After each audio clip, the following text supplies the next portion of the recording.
Oh my God, y'all saw that, right? Wah, wah, wah, wah, wah. Oh, I'm dead.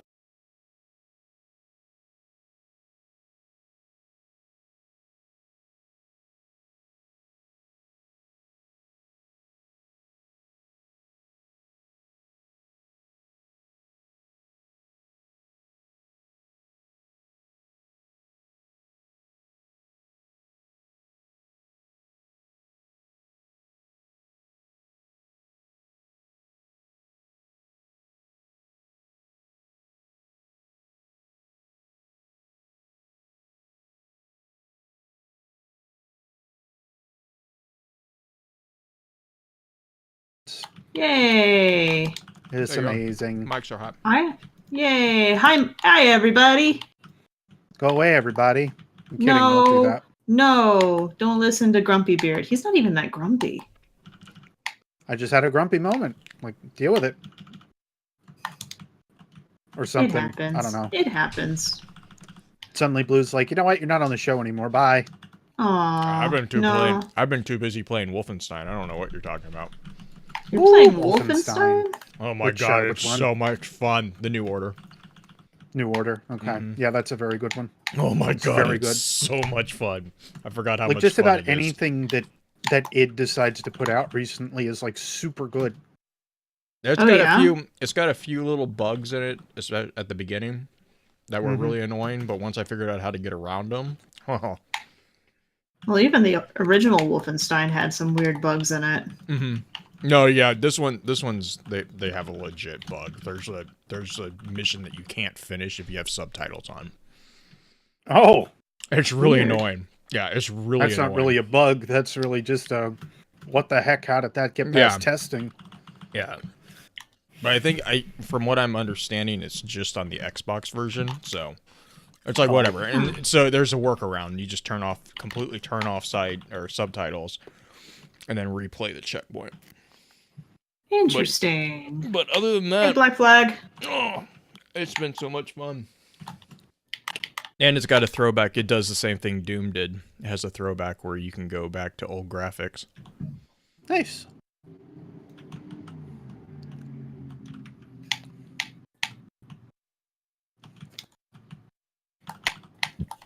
Ugh. Oh my goodness. I am excited about this episode. I bet you are. I wish I knew what was going on with this episode. Aww. It's so sad. Like, there's some really sad stories, and then there's some semi-happy stories, and then there's Segura. Segura's in it? And pulled pork. I actually haven't read the pulled pork card. What? Yeah, I know. That's the one card I didn't get to. Because out of the recording, I believe Potato recorded that one. So okay. The rest of them, like, he did that one, and he did some of the, like, the real dark ones. Yeah, so like Ghost Hunter? Off the top of my head, I don't remember if that's one of them. But he did like 3 or 4 of them. There are some dark ones.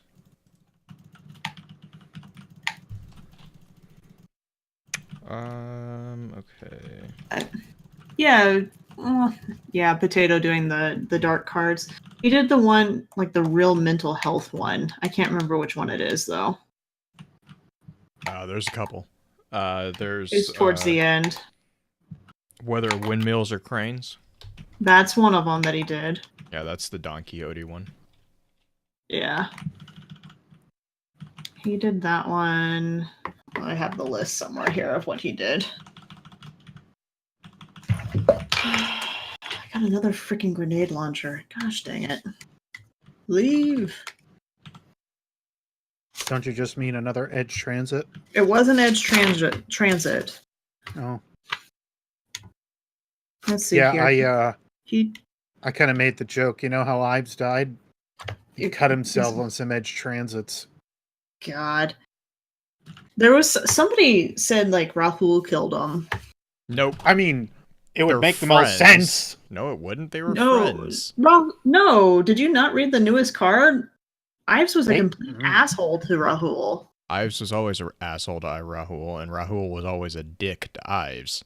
It was like one of the things they had a competition going to see who could decrypt the most complex engrams. And lo and behold, all they decrypted was edge transits. Well, that's all that Rahul manages. So, but the cards that Potato recorded was To Map the Unknown, Difference of Opinion, Weather Windmills and Cranes, and I don't have the pulled pork one pulled up in my head, but that one. That one. Oh, goodness. We had 43 freaking responses to the Ask FFC thing this morning. It's like, all right. Everybody wants to tell me what their ghost name is. That's okay. Everybody's gonna hate me for mine. I mean, Shay said his was, what did he call it?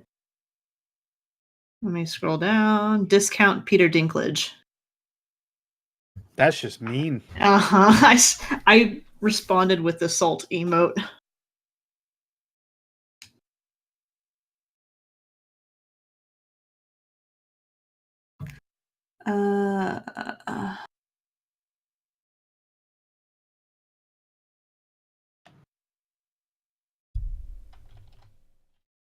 Oh yeah, Dino put in the actual quote from the card. what card is that? Oh, I don't remember off the top of my head the title of it because I'm terrible with the title. Of Earth and the Reef. Ah, thank you. Of Earth and the Reef.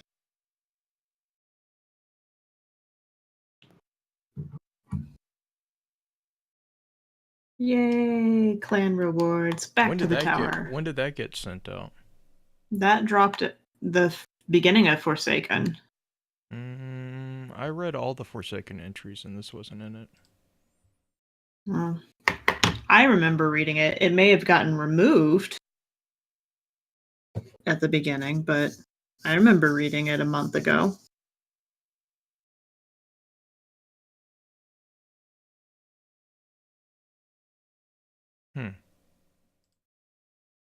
I don't remember this one at all. Micah?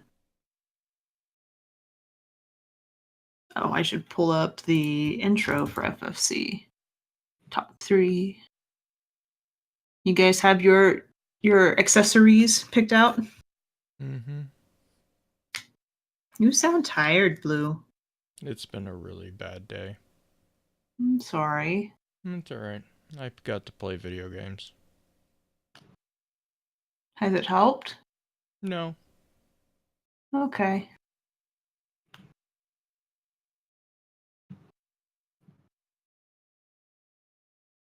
Let's see here. Coffee, coffee, coffee. Yes. I have my coffee here already.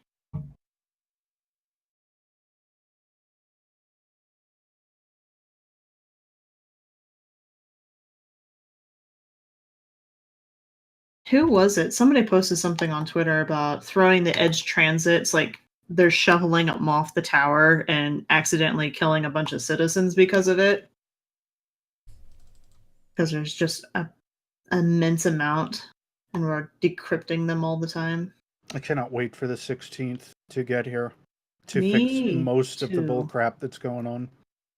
That, and I'm excited for Festival of the Lost and all the good stuff that's going to come with that. Yeah, I felt like the game was starting to go stagnant, and then they were like, yeah, we've got Festival of the Lost coming up. I'm just like, no freaking way.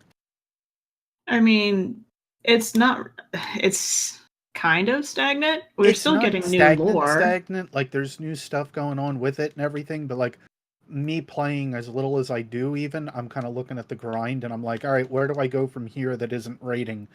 And like that's where I'm kind of stuck for the moment. But all the same, been like fun though. Yeah, I couldn't tell you.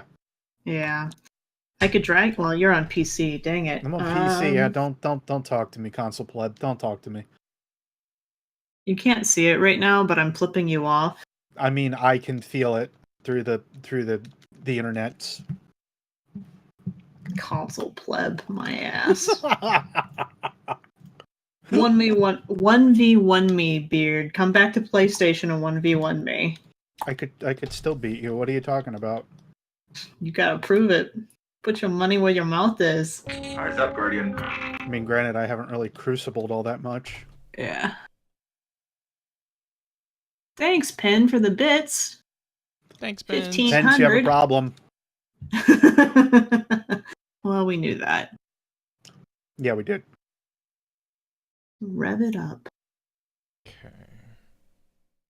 Oh! Oh, that's why you did that. Okay.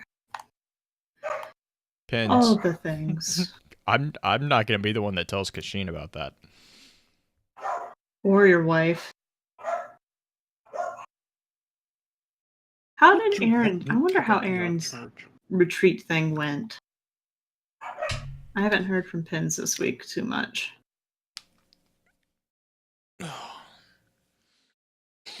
Fight me, Grizzly. I have the power of anime and God on my side. Oh, goodness. You kids are funny. La, la, la, la, la, la, la. She learned how to knit Argyle socks? Dang. I'd be good if I could learn how to knit. I can crochet. Does that count? I can knit. I don't Really? do it often, but I knit. All these skills that I really should learn, but I haven't. All right. Good to go. Yeah? Yep. Cool. If you guys are good to go, I'm good to go. Whenever. All right, here we go.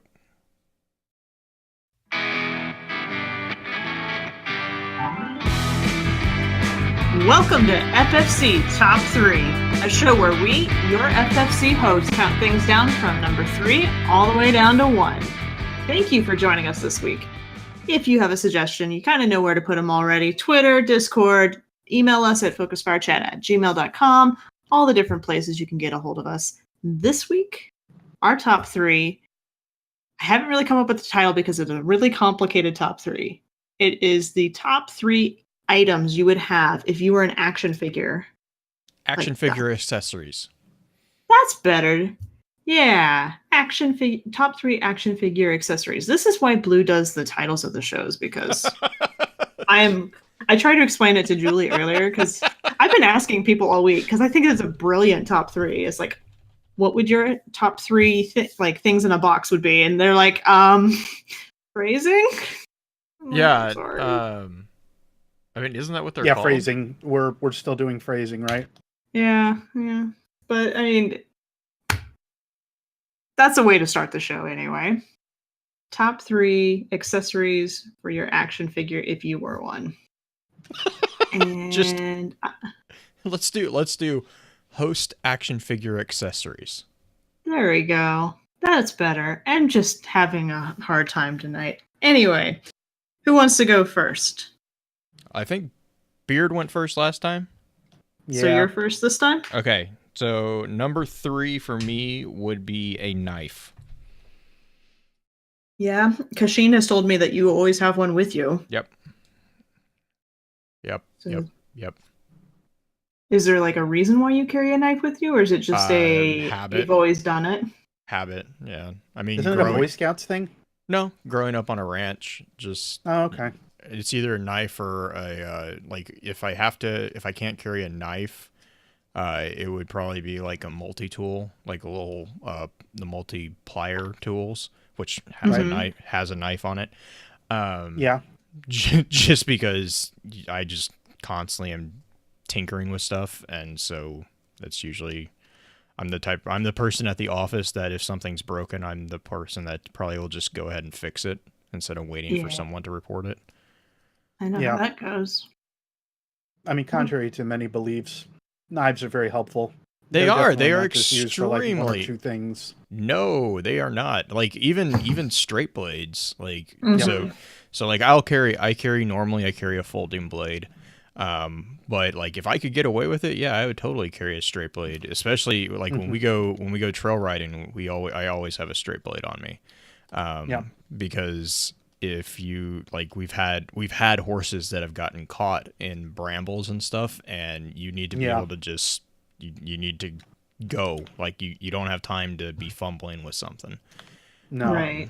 So yeah, I mean, and so yeah, that's pretty much why, is because just from I honestly don't remember a time in my life that I didn't have a blade on me at some point. Like the only time that I won't have a blade on me is if I'm going to a place that they have like stringent security, simply because I just don't want to deal with that hassle, or traveling, which backs to the stringent security. Right. Yeah. It's the only time I don't carry it, mostly because it's just... Actually, I'll be honest, 99% of the time, it's going to be in my carry-on bag, or my my baggage that goes under the plane, so that so as soon as I get to the destination, I have a knife back on me. Right. Beard, what about you? What's your number 3? Well, I figured I wouldn't cheat and say, cell phone, because that would be cheating. Mm-hmm. But my number 3 would have to be my little black book. I always carry one with me. It's basically for like show ideas and everything. Oh But I write that stuff I know. down. I was just like phrasing. Yeah. No, we can run with phrasing on that one. So it's not Bridget Jones, it's Beard Grizzly's little black book. Oh, that needs to be. That got Beard, real awkward real quick. Beard, you need to do that. You need to do an episode on your channel. Good evening, ladies Which and gentlemen. Which one? The inappropriate one. You should But is it like the good evening, ladies and gentlemen? Today we're going to talk about a story from Beard Grizzly's Little Black Book. Oh my! It's like Masterpiece Theater, but way stranger. I'm all right with that. That's acceptable. That's hilarious. Yeah. Oh my god. I feel like mine's really tame compared to you two at this point. Like, this is weird.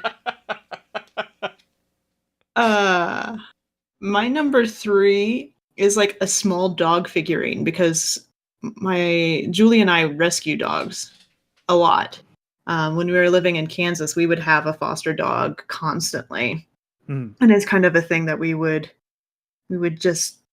It's not like we even went out and tried. People would just bring us animals and we would foster them until we could find them a different home. So it'd be just like a little statuette of a puppy or something. We've homed probably 6 or 7 dogs within the last 3 years alone. But yeah, mine's real tame compared to you two. Are we gonna have like a spicy episode of top 3? Because that's what I kind of feel we're getting to. I mean, maybe you should pick it up here, Green, because it sounds like you're falling behind. I mean, I can get there.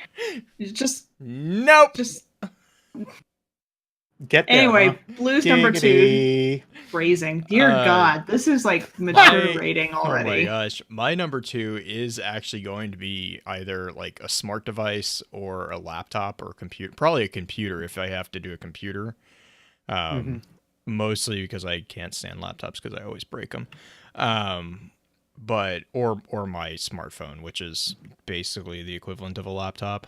But yeah, that'll be the other device or accessory that I would have. Okay. That works. It's kind of cheating, like Beard said, but I get it. Like, that's why I said it was either a smart device or a computer. Yeah, I get it. We're all plugged in pretty heavily. Like, Julie was just like, if you don't use your phone, can you have like a little Twitter bird like following you around? I'm like, no, that's a little weird, but okay. But yeah, we're all plugged into the internet. I think that's a proven fact with the show. I'm gonna say that, yeah. So wait, would the Twitter bird be like Navi? Like, how does that work? Oh no! Stop! Listen, No. with as active as our Twitter has been the last week, yeah. I'm just glad that sound doesn't come out of my phone because I would have chucked it out the window. Oh my God! Please no. I'm glad he actually didn't have it pulled up for once. Beard, what's your number now, two? Now I'm thinking how to get into your phone and Stop! Stop! I wouldn't wish that on my worst enemy, Blue. Stop it! Stop it! Um, kind of a toss-up, I guess. Do I say my grimoire books because I carry those with me all the time? I really do. So wait. I'm hearing that you have like a backpack with you all the time, or do you have one of those old-fashioned book straps? Well, Because you're carrying I have, a lot of text. I have the Guardian Con book or backpack that I've been using recently. But I have been thinking about getting a hold of like a full-blown like leather book at this point, or book bag or something at this point, like a messenger of some kind. Just because of like how much I do carry and how little I want it to be like exposed to the elements as much as the standard like nylon book bags can have happened to. But yeah, that's kind of where I'm at right now. I carry so much written or like book material with me that I could basically just say like an entire writer's set. I only use a specific type of pen. I only use a specific type of book. I'm very particular about my writing utensils and very particular about my the things that I will use to the books that I will fill up with them. Anyway, Doom for Zoomies. Zombies. What's that? Doom for Zombies has it kind of down in chat, and I can say this because I know he's a warlock as well. He's like, he just laughed and said warlock because Beard is a warlock. If I were to ever be like a superhero in real life, I would just be a warlock. Like that's it. Hero or even if I didn't know what a warlock was at this point, I would just be like that book nerd that exists. That's a hero. That's basically me. Warlock just emphasizes like exactly what I am at that point. I guess you could also say I'm a wizard, maybe. But even Gandalf doesn't carry that much in text, so I don't know. No, he just has it all memorized. Basically, I mean, I do too, but actually, my number two is a book as well, and it would be the encyclopedia. Like, ever since I was little, I used to get teased for having a bunch of random knowledge, which was never handy until I started doing the show here. Because, we talk about a lot of random stuff. And it's like, okay. We had one of those old-fashioned, like, 1985 Encyclopedia Britannica things that you could buy from the traveling salesman. Yeah. And I would just read that. And I did Quiz Bowl and all the different things in high school. So it's just like, okay, I like random trivia.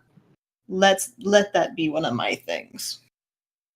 So again, slightly tame. I promise my number one's a little bit more, not spicy, just a little bit more adult rather than Edge just Transit, maybe?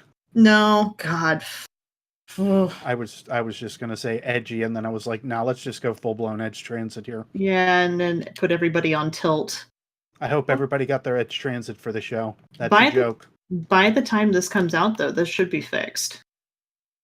I mean, maybe. Should be fixed. Maybe. Your vault may not be fixed with how many you have stuffed in there, but this all assumes completely that Bungie fixed the problem, which we'll hope. Blue. Too many B names. Blue. What's your number one? Coffee cup. With coffee. Yeah, with coffee. Preferably with a French press, but that's optional. Is that the way you prefer to have your coffee made? Is with a French press, or? I don't care. It just tends to have more caffeine, it feels like, so. I know it probably doesn't, but. My stepdad, we don't use a coffee pot at my mom's house because my stepdad is a crazy man, and he uses a camping kettle, one of those old percolators. Yeah, that's not bad. I feel like I'm chewing coffee though because I Yeah, think he makes it wrong. Well, no, that's about average for that type of percolator. I mean, it's good coffee until you get to the bottom, and then it starts to be crunchy. Mm-hmm. That's when you know you need to make a new pot. Yeah. Yeah. No. Beard. What's your number one?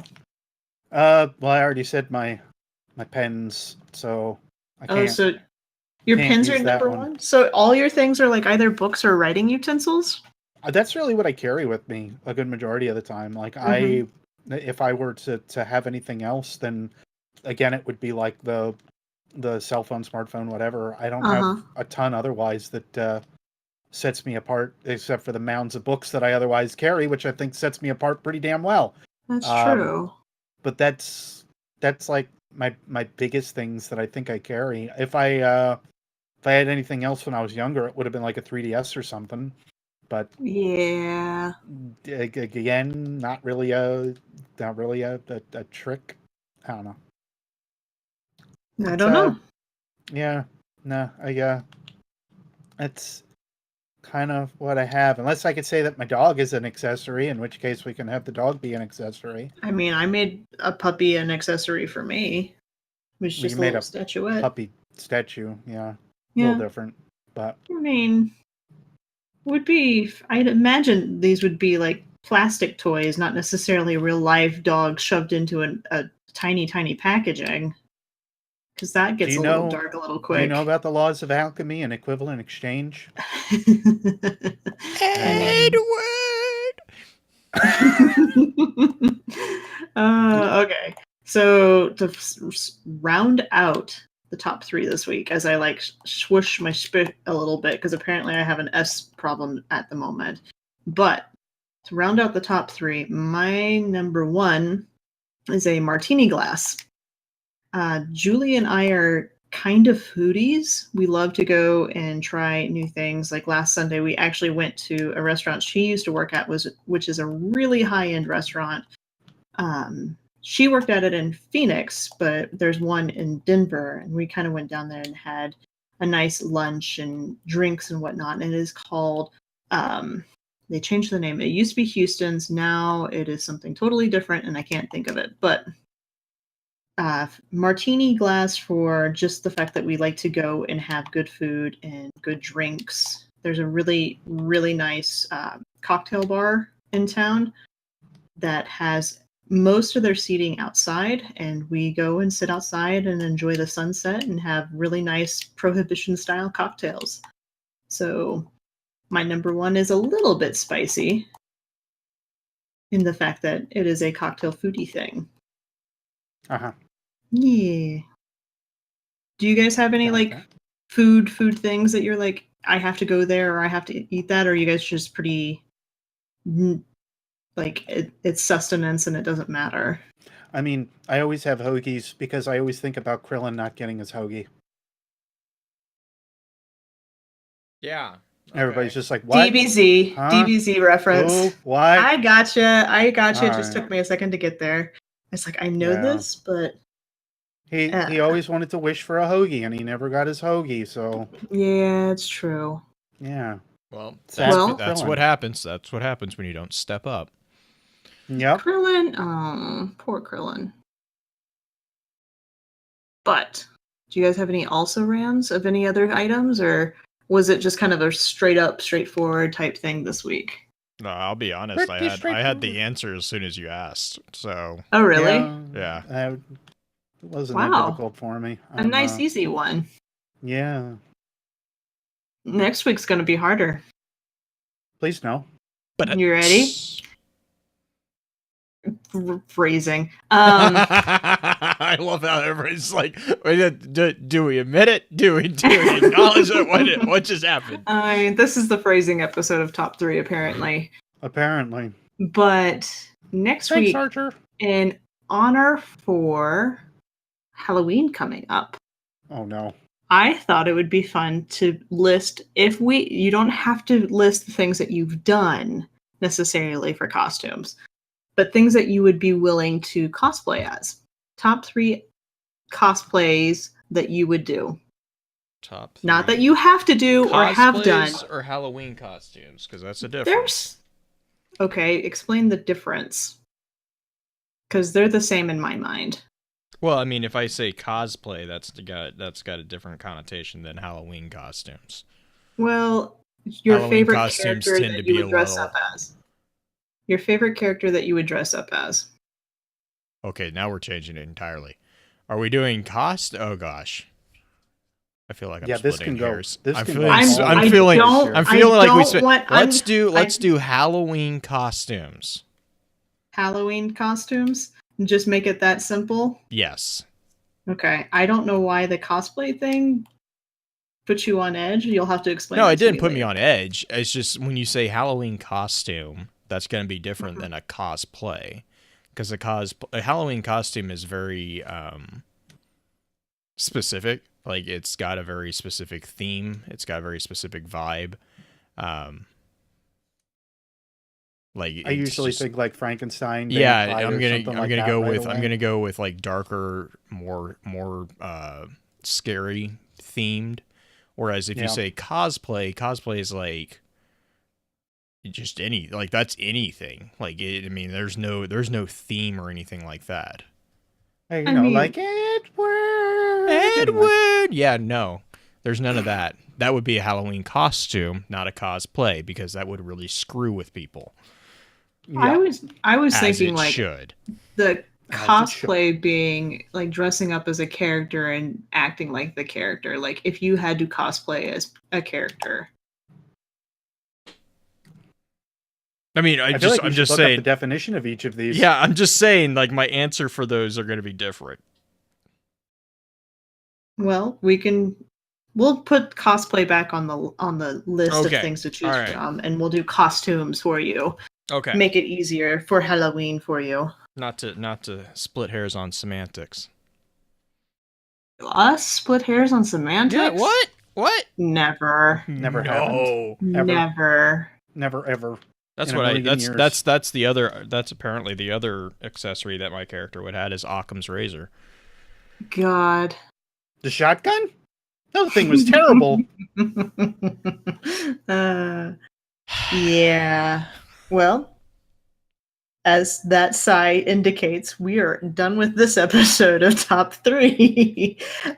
Be sure to join us next week when we discuss costumes for Halloween. And remember, everybody loves a list.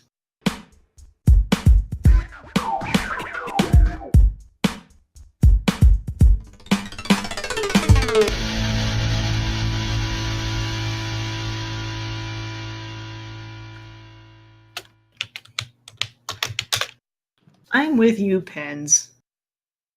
I think Mel would have been all over that. No, it just to me, a Halloween Yeah. costume is much more focused of a like topic than just saying cosplay. Disagree, because a cosplay you have to pick a specific character. I always think that cosplay can be very lighthearted, though. I always figure that Halloween is yeah. a little bit more darker. Oh, you can And be I know dark there's, as a like- cosplay. Right. Like, I'm you not can, saying you but the can't. scope, the breadth of the scope is a lot more open with cosplay. Whereas with Halloween, like, you either do like adult theme or you do kind of scary theme. That's kind of the only costumes you would I see guess at I Halloween. always ended up cosplaying for Halloween then, because I was always a character. I mean, you can be a character. I mean, like Beard said, like Frankenstein's monster, Dracula, or vampire. You know, like you can. I've seen characters like that, but like when you say Halloween costume, when the first thing that comes to my mind is monsters. Something darker, something much more serious. Whereas if you say cosplay, to be honest, the first thing that comes to my mind is something that's a little bit more lighthearted. Not that it's less work. Actually, usually I would see cosplay as more work. Because Much it's very more work. It's very much more aligned with the passions of that individual, whereas Halloween is more aligned with the seasonal attitude and is more of like a cultural thing. I get it. Right. It's not. I'm gonna be here all night if I start that argument. Yep. Yep. Are we going to read any of the cards for this episode? Considering, I mean, I know there's a lot of them. I didn't know if you wanted to pick a few of them and read them. I mean, if we do, I'm getting my book. I'd go grab it just in case, Beard. Because there's some of these that are really good. I don't have them written yet. Is my joke. I'm just gonna write them out now because I haven't read these at all yet. Well, Blue has them linked in chat or in show notes. Like a few of them are really funny, and a few of them are real sad. I feel like that was the connotation need that they wanted to go for there for some reason. I don't know why. And 2 of them are real informative. Yeah. Actually, a lot of them are informative. I'm finding that a lot of the stuff that I'm reading is just super duper informative, and I love it. Mm-hmm. It's like they're answering all the questions we've talked about on the show. Mm-hmm. And yeah, it's like they're attempting to answer things instead of just give us more questions, but still give us more questions. Yeah. Damn Bungie. I did put a list of questions that it kind of sort of addresses at the bottom of the list of cards on the show notes. And that was really convoluted and long. But I am ready to go when you guys are with this one. Wait, what'd you say, Green? I said I put questions at the bottom of the show notes that it kind of addresses in some of the different cards. And then I'm ready to go when you guys are. I'm not seeing... Are you, like, in the major themes piece? Oh, yeah. Yeah, okay. Like underneath your cursor, like the line directly underneath your cursor. Yeah. Well, I had started that one, but yeah. Either way. Let me see if there's anything I can finish quick. You do me a favor. If you are so inclined, list your top 3 cosplays. If you're not inclined, that is totally fine. I will start us off. Because we're not doing cosplays. And I'm kind of sad about it. Oh my god! Why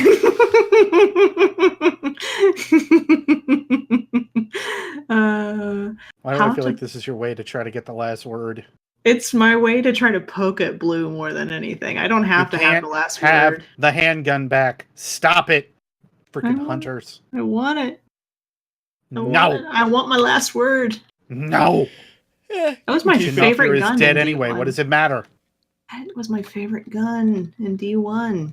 Oh, I hated that gun. I loved it. I was freaking awesome at that gun. I never did tell Blue I think Shin's dead.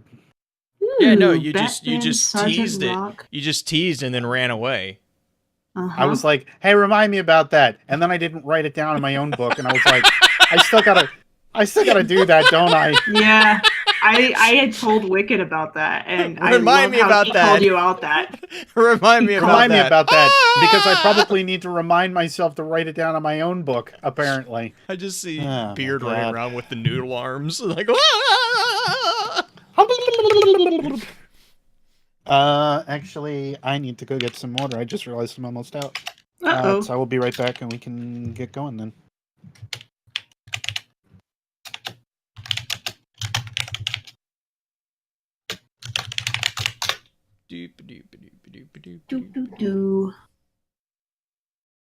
Oh God, Z, I am so not versed. Rukia! Ryoko and Luna Freya. Kuchikiki is from Bleach. Oh, cool. Which I still need to watch the movie. Oryx. Oh, that'd be cool. You would be a good Oryx, Doom. You are really freaking tall. Huh. And then Ryoko Matoi is Kill la Kill, right? I think. Yeah, Kill la Kill. Oh, But Final Fantasy. but I Z, recognize that but one. Z, you know what that means for Kill la Kill, right? Like, which uniform are you gonna be wearing on that one? Because those are some dangerous designs.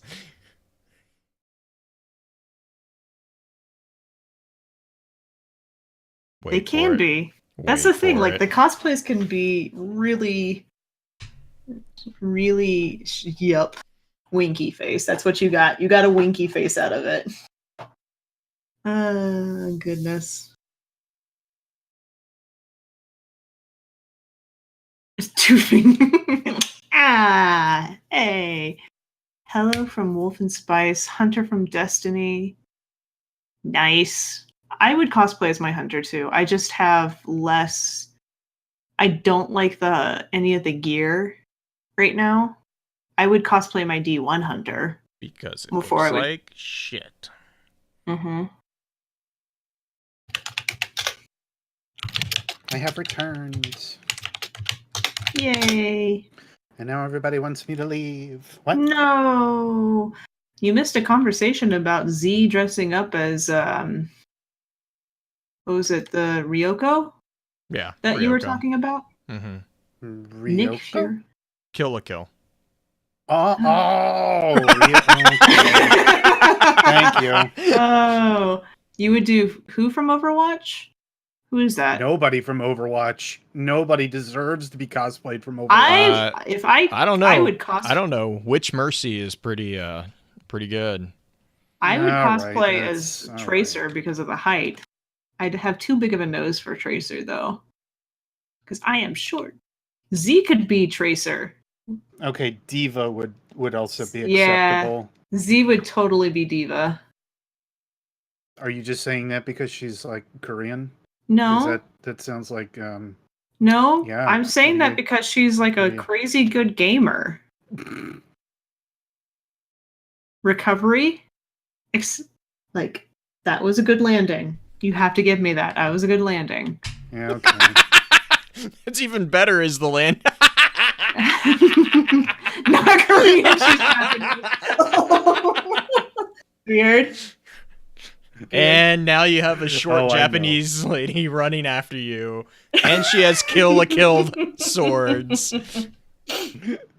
Run, Beard, run. Look, I knew what I was getting into the moment I said it, okay? Might have been a reason I said it.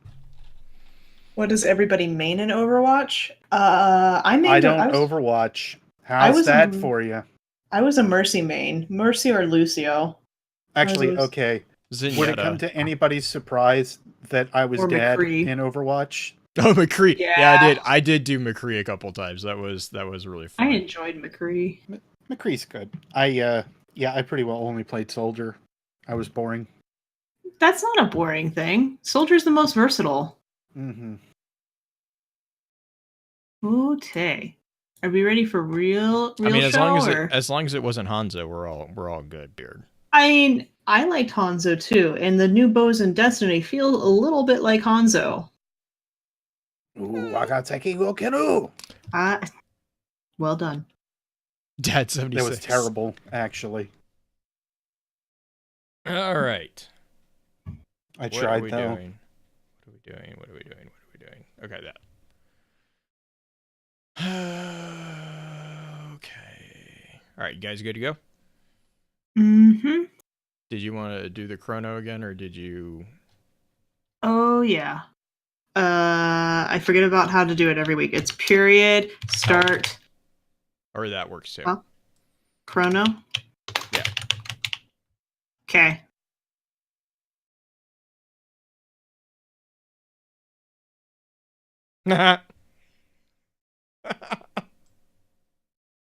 Did we not stop it last time? Apparently, we forgot to stop it. Good job, Chrono. Wow, that number is large. 6 days, 23 hours, 23 minutes, 37 seconds. 37.9176101 seconds.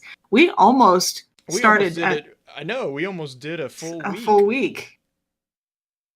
Well, that means we're starting the show earlier, so that makes me happy. Yay, us!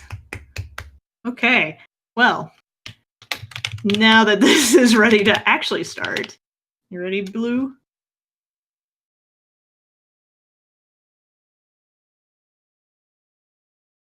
Yes.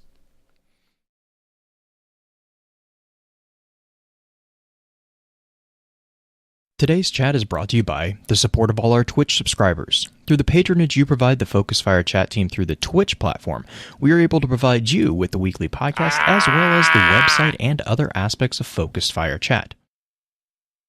Damn it! I'll get this. Hang on. What was that? That was me. Ow. Mother. All right. What happened? I forgot to reset the recorders.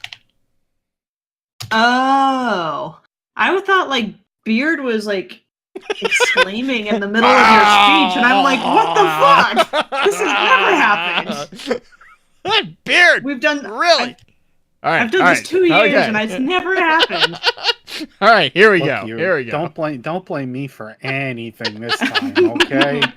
Just sorry, putting it Beard. out there. I'm Why sorry, was I Beard. the first? Huh? I'm Why you sorry, gonna blame me Beard. first? God damn it! I'm just gonna go hide in the corner. Yeah, probably best for you tonight, Green.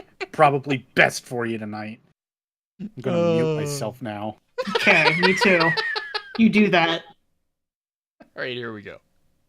Today's chat is brought to you by the support of all our Twitch subscribers. Through the patronage you provide the Focus Fire chat team through the Twitch platform, we are able to provide you with the weekly podcast as well as the website and other aspects of Focus Fire chat. If you have any interest in becoming a subscriber of the FFC and gaining access to some exclusive features over in the Discord server, please be sure to visit our Twitch account and click on the subscribe button. If you're an Amazon Prime member, remember that you do have a free subscription to Twitch every month that can be used for this. And for those of you who are already subscribers, thank you again for your generosity.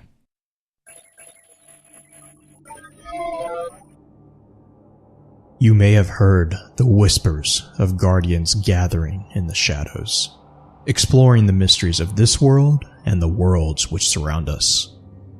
We are all in search of truth. Sometimes we need to focus that search, focus that fire. And so we come together. Join us. Join the discussion. Welcome to Focused Fire Chat.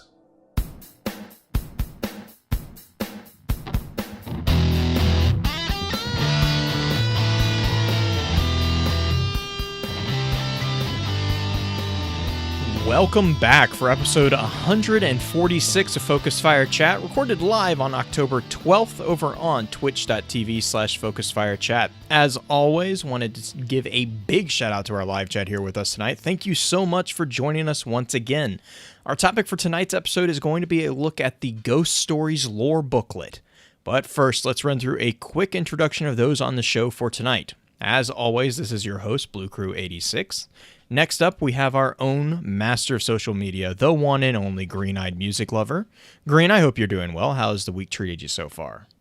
It's been great. Period. Moving on. Frosted Flakes. And rounding out the usual team, we have the man who is known far and wide as the Destiny lore content cop, the one and only Beard Grizzly. Beard, how are you doing tonight? Pretty well. Except it seems like Green just wants to avoid me. Why am I trying to avoid you? And your annoying Z in chat. Uh-huh. I mean, I'm good at all of these things, all of the above, so. Why? I don't understand. I was going with pre-show, but that's fine. I mean, I always pick on you. Why is it any different this week? It's no different. It's just a matter that I'm like sitting here going, I think she wants to avoid me. It was the final straw, Green. I mean, look, when Blue flubs the intro and all of a sudden everybody thinks that it's me, I'm just sitting here in quiet contemplation like, what do you guess what? This is how it all ends. This is the beginning of the end. The chat was like, oh, I thought it was Beard too. I thought it was Beard too. Exactly. Because Blue is becoming Beard. voice. This is my master plan the whole time. This is it. This is it. Now all of a sudden, I'm gonna have blue on my side the rest of this. Green, you could just go do whatever. Yep. Fine. I mean, you're invited too if you want, but Got my ghost here. I don't. We're know gonna if go. everybody We're wants gonna the go make. convergence. We're gonna go make a new channel. It's gonna be Beard and Blue's little black book. This is going downhill fast. Green. So we asked a community question. Yeah, we did. We asked them this morning, actually, because Green forgot all week, because it's been a great week. Oh, so you're not just Right. avoiding Beard anymore. You're No. you're avoiding everybody. Okay, I get it. Yeah. This is how it goes. This is how the actor gets past things quickly instead of like embracing it and letting it all flow. Anyway, we asked the I really think phrasing is the top Yeah, of the yeah, conversation yeah, tonight. We're changing. I all don't the- think it's ghost we're- stories. We're I changing. think it's just phrasing. All the episode titles are gonna Yep. be phrasing. Anyway, Green has been hanging out with some weird people. Let's just say it that way. We asked the community this week what the name of their ghost was. And I thought I wanted something a little different, something a little bit more less lore heavy and more community heavy. And we actually got a crap ton of answers. There are 44 comments on this, and it's been out less than 24 hours. I posted this at 7 a.m. this morning. 44 responses. So you guys are freaking awesome. And a lot more people have their ghost name than I thought. And I'm just going to pick a few because I can't get through the whole list. But Isacole, her ghost is named Etrius. Shay named his ghost Discount Peter Dinklage, which is a little salty. I still like. Yeah, I do too. Mark Square named his ghost Oops. because which, by the way, the story behind that is even better.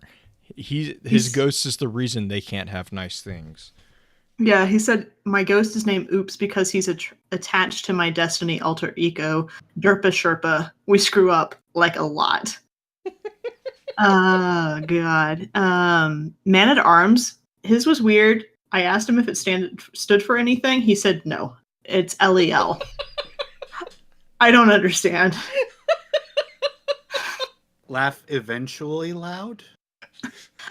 What did somebody, I think it was Z, mentioned on there.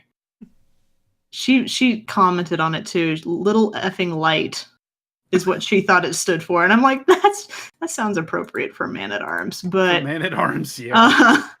Oh gosh, there were some real good ones. Like somebody was asking if anybody named their ghost Cortana. Somebody's got their ghost named Shadow, and they want to taken like what is it, shader type thing on it.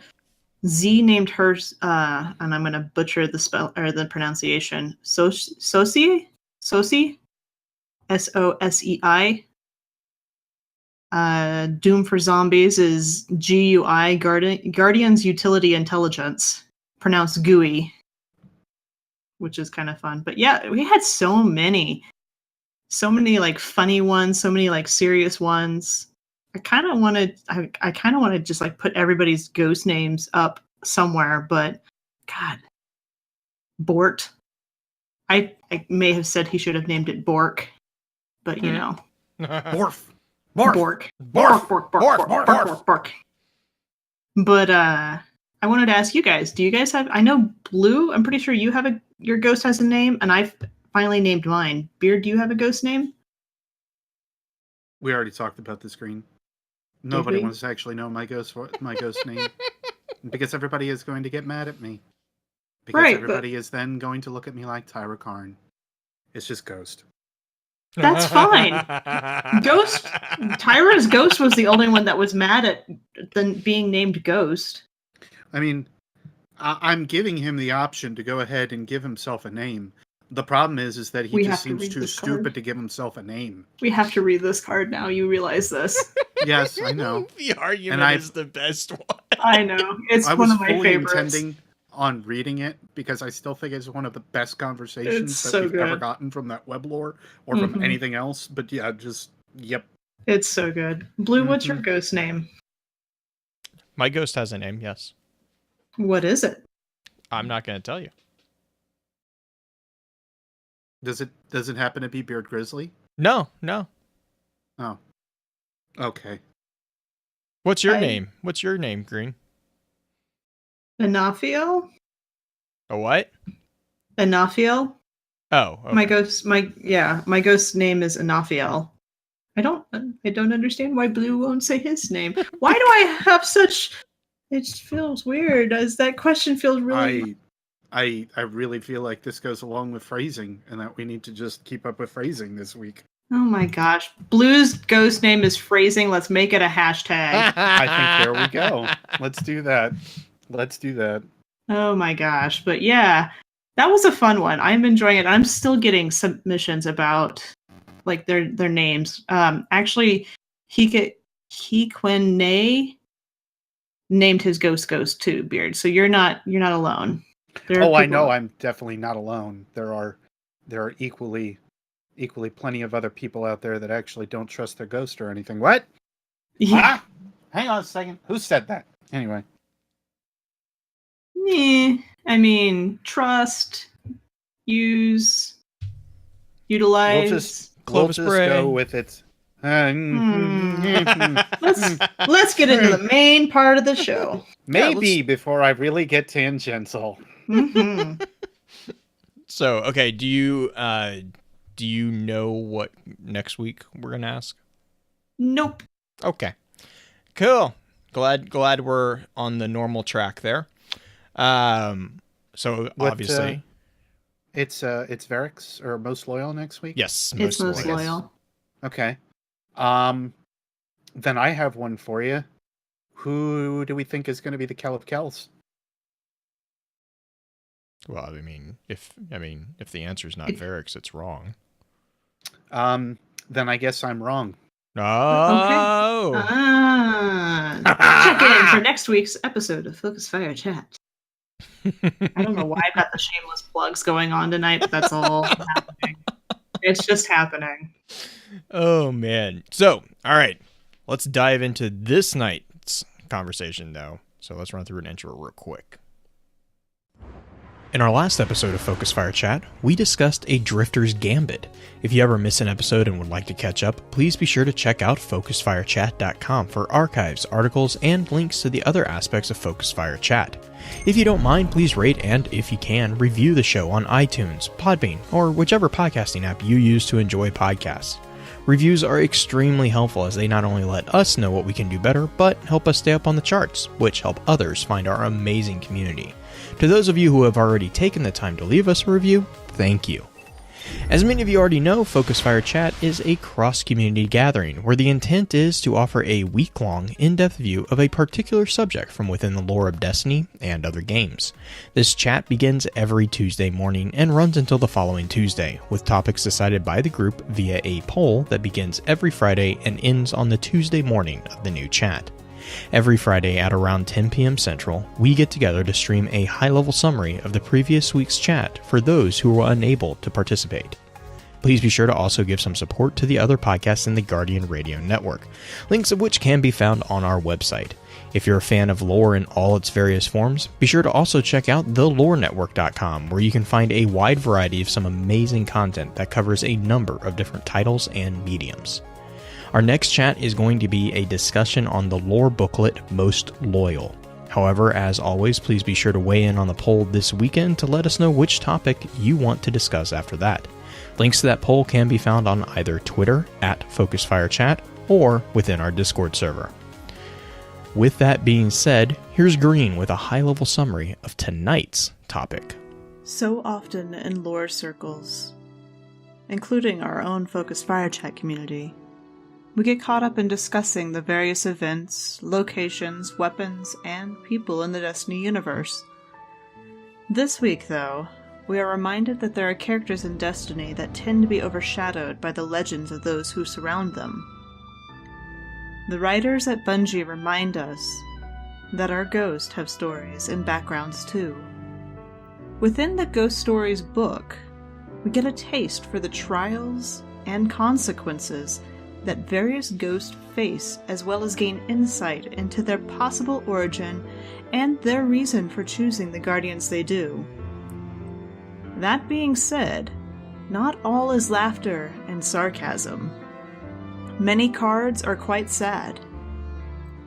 It is easy to forget that ghosts are more than a tool for us as guardians. They are our friends and guides through this harsh world. And this week, we pay them tribute.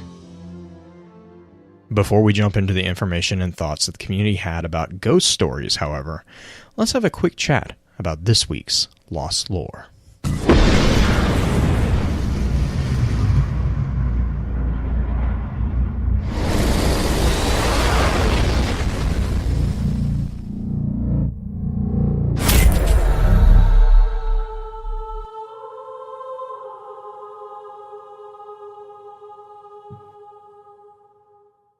All right, so Lost Lore this week, I kind of wanted to actually touch on something that we will probably touch on again a little bit later in the episode, but that is the source of information for the Vanguard and the consensus about the basically what's going on in the world and worlds of Destiny.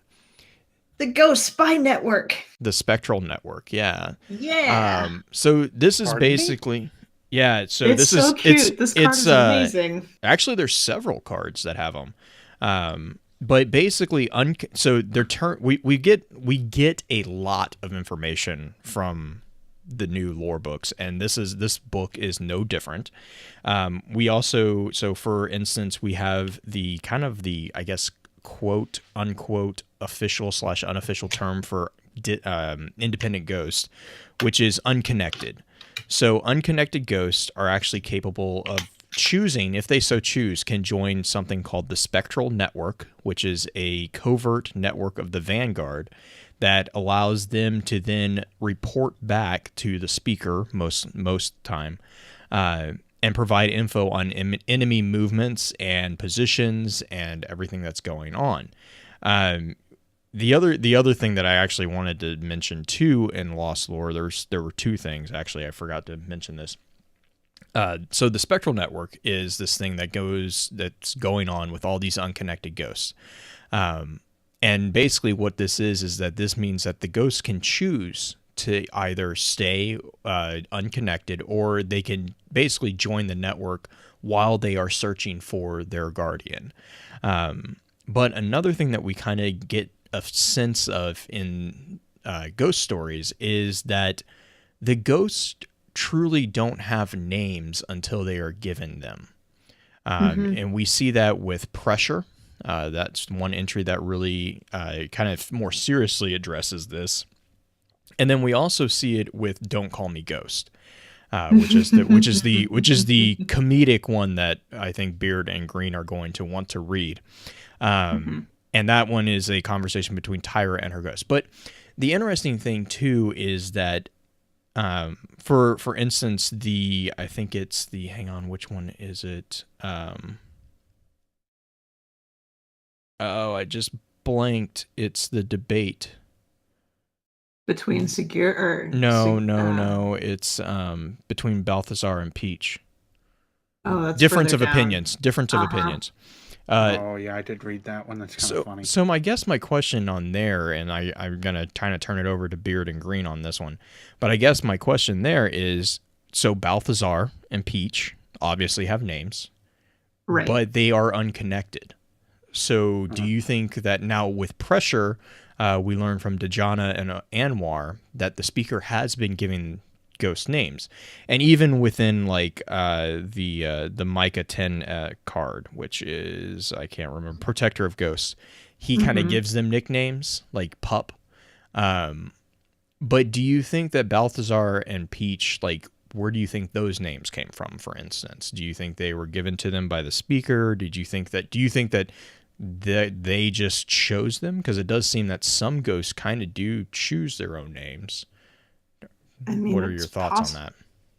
A lot of the ghosts that were working for the speaker, I'm sure, are the ones that the speaker kind of named, but right, some of the ghosts... I think that was more to help him distinguish between all of them. Distinguish who was who.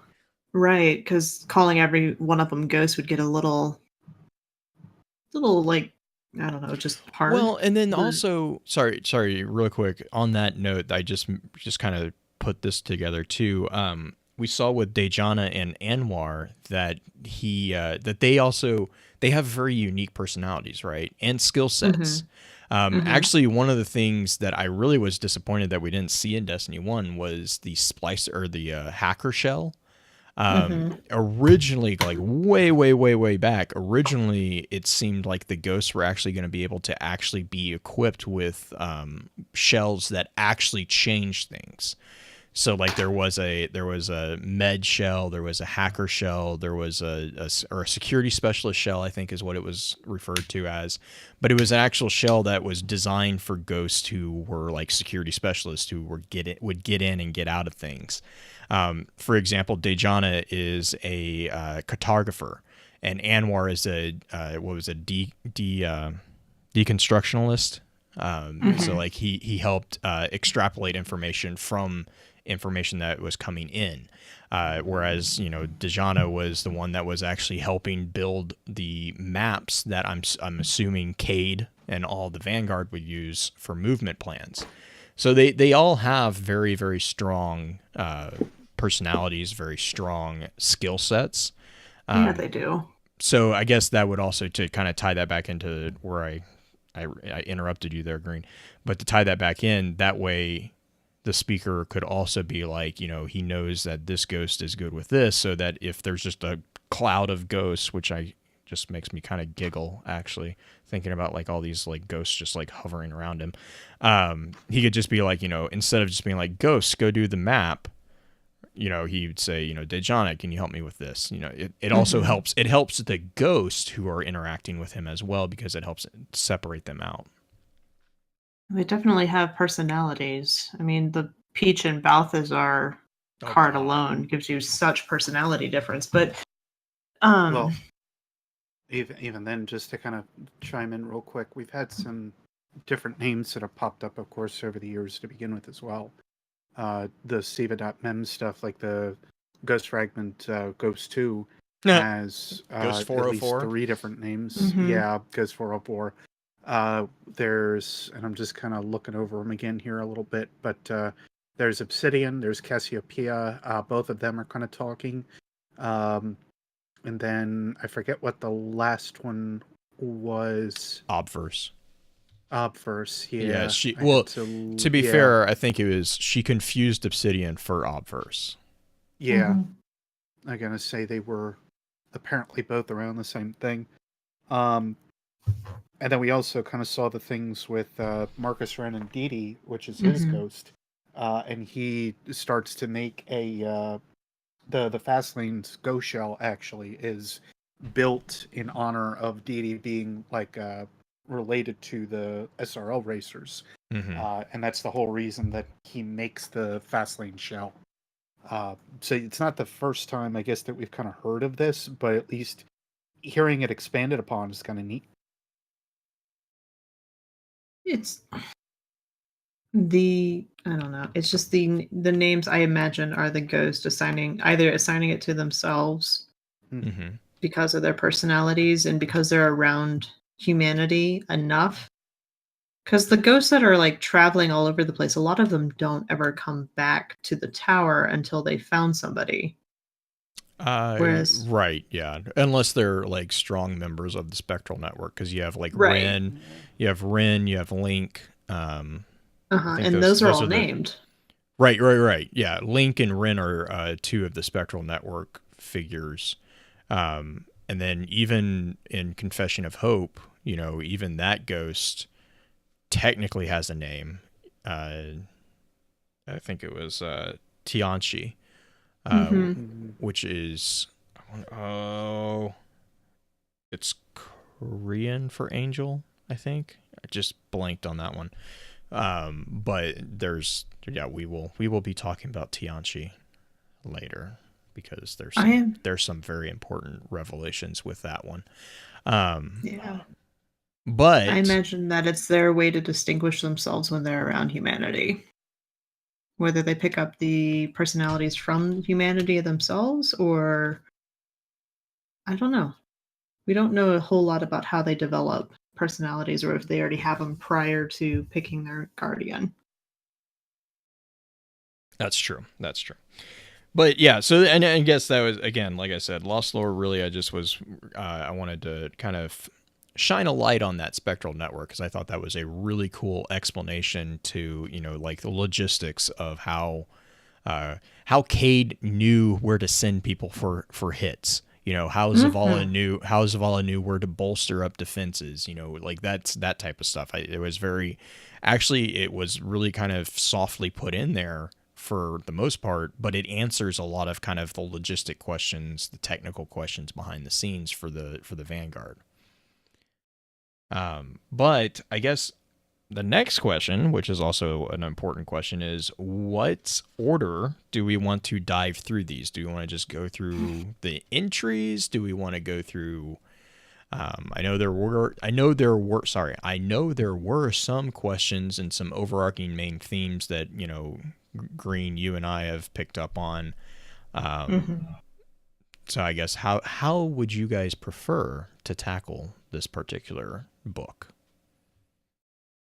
I think that if we go ahead and just use the order that you have it in here in the show notes, which I believe is the same order that it is on Ishtar Collective. Correct. That is a good baseline, even though some of the cards obviously don't line up back to back. Confession of Hope, Part 1 and Part 2 being the one I'm thinking about, considering that there's 3 in between Part 1 and Part 2. Yeah, and there's some time jumps too, because they're all about different ghosts. Right. So there's some time jumps, like you go from Ghost Hunter, which takes place after arguably during Forsaken, maybe at the very beginning, or even around the time of, post Red War. And then like the immediately one after that is Chosen's Choice, which is talking about a ghost and a warlord. So yeah, there's a bit of a jumping back and forth. I don't know if these are meant to be read in a chronological sense. That's not I would agree. I would agree with that. I think that it's more of, I'm trying to think of what it's called when Library of Congress has their little audio tapes that they record. It's not necessarily meant to be played back chronologically. It's just stories that you're getting about all these different characters and answers with that, rather than a cohesive unit like we had in Marisana or The Awoken of the Reef, where it's one giant story. These are all snippets. I would agree with that. So let's start with pressure then. What main thing on pressure? What do you want to take the lead on that, Green? Well, pressure is a fairly short one that is a conversation-ish, kind of feels like a conversation with Dejana and Anwar. And they're scouring the North Tower. It's funny because this is one of the cards that you were talking about earlier about naming the ghost. He said he called me Dejana before I met him. I didn't know what to call myself. So we kind of get that explanation of the ghost being named by the Guardian or by their partner, whoever they end up with.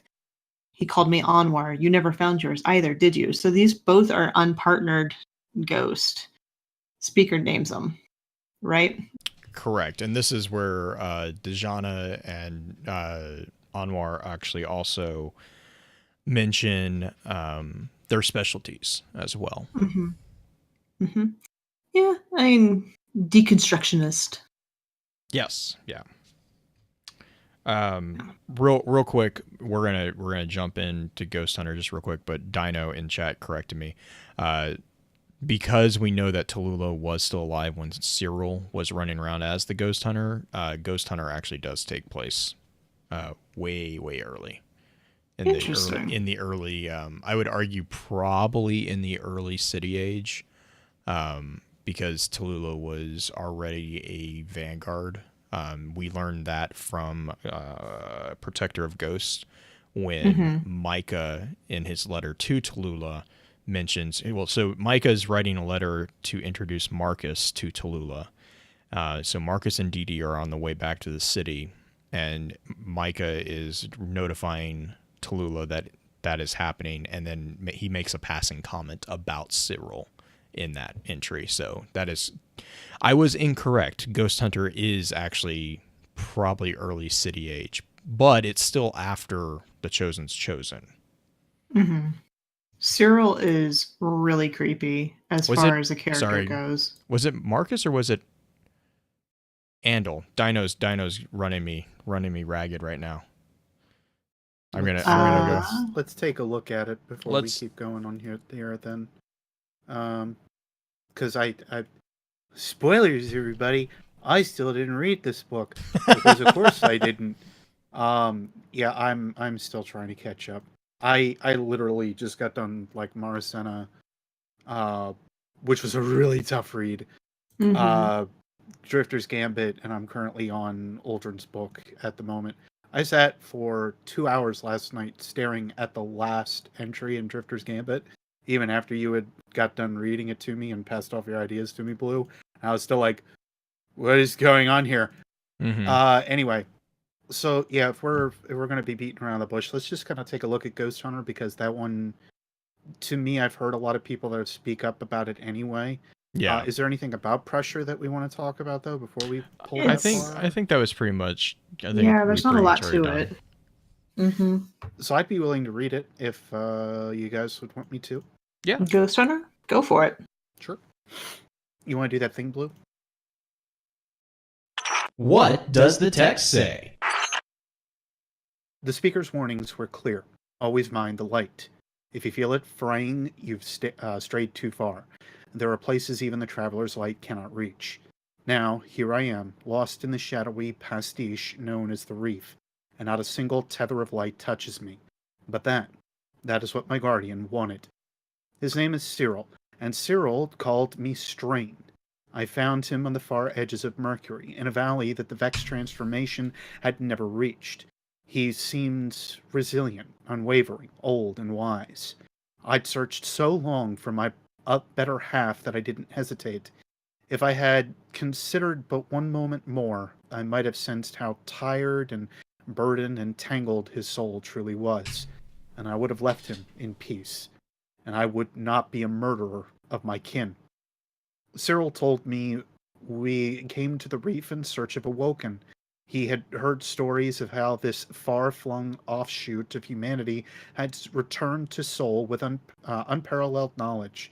He believed they had the answer to a question he refused to share. I know now, however, that he really came here to spare me. He confessed he could not bear another battle nor fight in the name of something no one could possibly understand.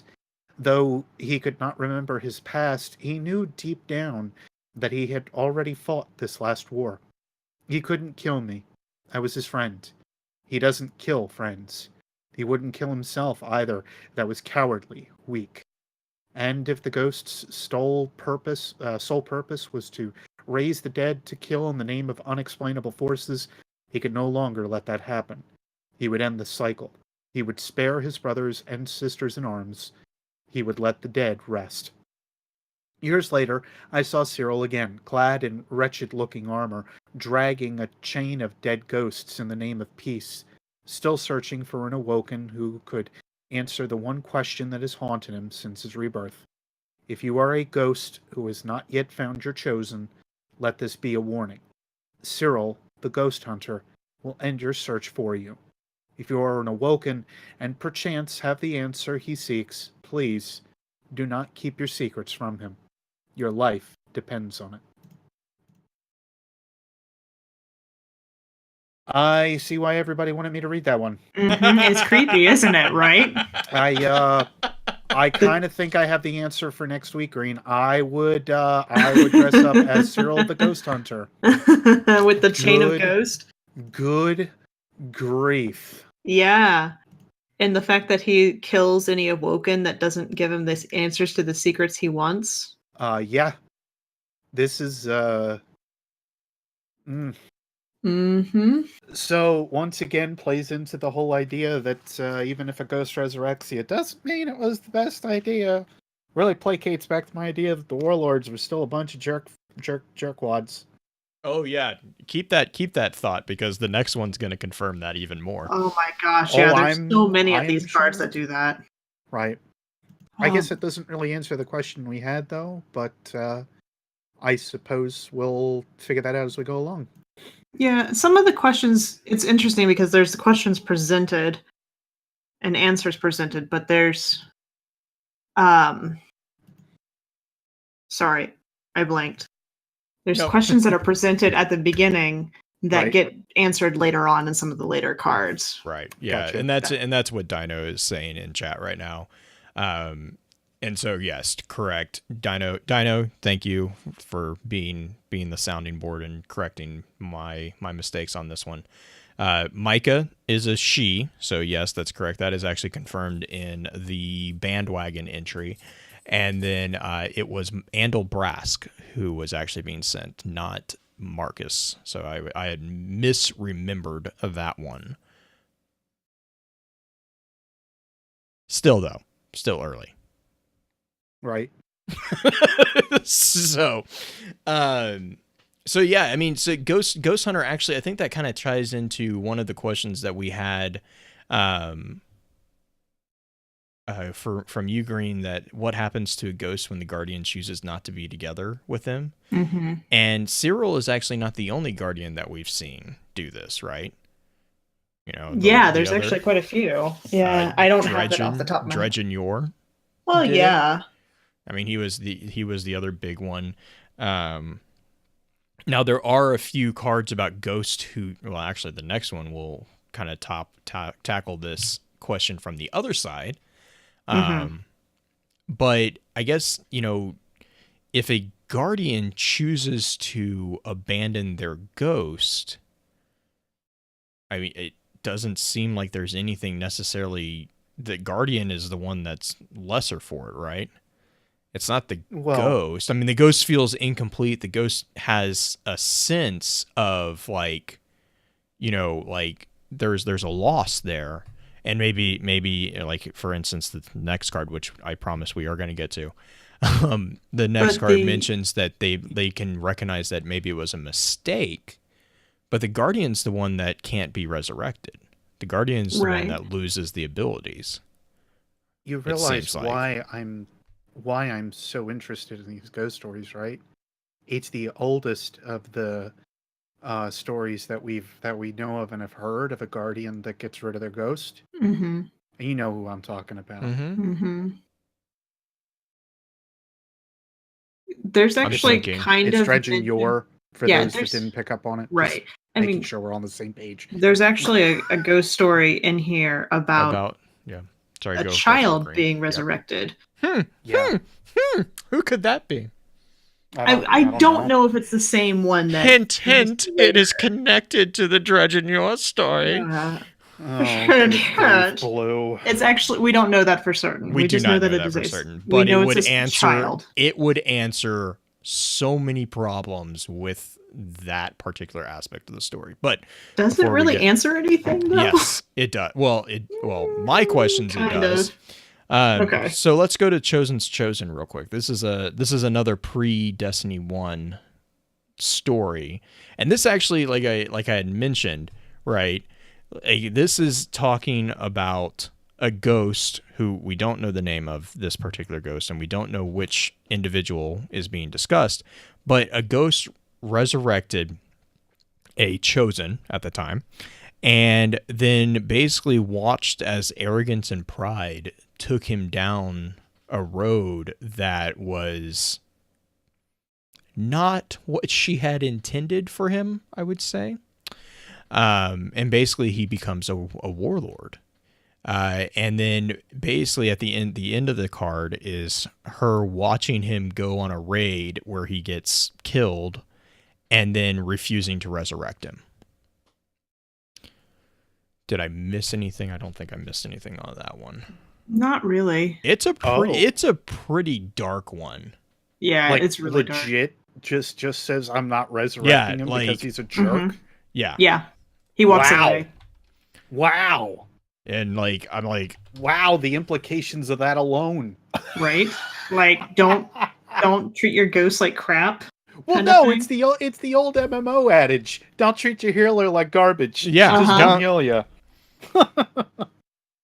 Yeah. Sorry, The Chosen's Choice is actually the name of it. I had mistyped Yes. it. Gotcha. But yeah, so like so it starts off, and I'll just read it real quick. She starts off and it says she focuses herself to resurrect him once more, only this time she hesitates. She looks around, taking in the human carnage surrounding her. And then it goes on to kind of explain like how basically it's like you might be wondering how I got here. He Moment. trashed a village. type thing. So basically like she resurrects this guy and he started out doing good. Like he started out protecting people, and then what happened was the more and more he killed the fallen at the time, the more they kind of like almost deified him. And then because, he was arisen, he was basically a demigod, and then he started, basically hubris started coming on. And then it goes on, it says, one winter night, clad in golden armor, he made war on a seaside settlement of fishers and spiritualists. Not a man, woman, or child survived. Flushed with the high of easy victory, he and his followers were ill prepared for the fallen war party that had been stalking them the last few moons. It was a massacre atop a massacre, and only he, one of the risen, would walk away from this. And then he goes, basically, and she looks away from the human carnage surrounding her, looks down upon the one she chose. His golden armor, dulled with the blood of his victims and his adorers, still reflects back to her the light of her single eye. He made his choice, and thus, so will she. She turns her eye away from him, away from herself, and floats eastward toward the rising light. I dig it. Mm-hmm. Oh yeah, no, Yeah. I mean like I love it, but mostly because again it answers the question of like ghost. So it answers a couple questions, but the one for me that it answers predominantly is ghosts can grow, ghosts can learn, ghosts can make mistakes, and they can then go back and correct those mistakes. Like it's like they're not. It also drives home the fact that Destiny is not this happy-go-lucky place. Not that anyone could probably not make that argument really, but it's kind of like that hope that everyone really likes in Destiny. There is an underlying darkness there, and this is kind of one of those things where it kind of resurfaces just a bit.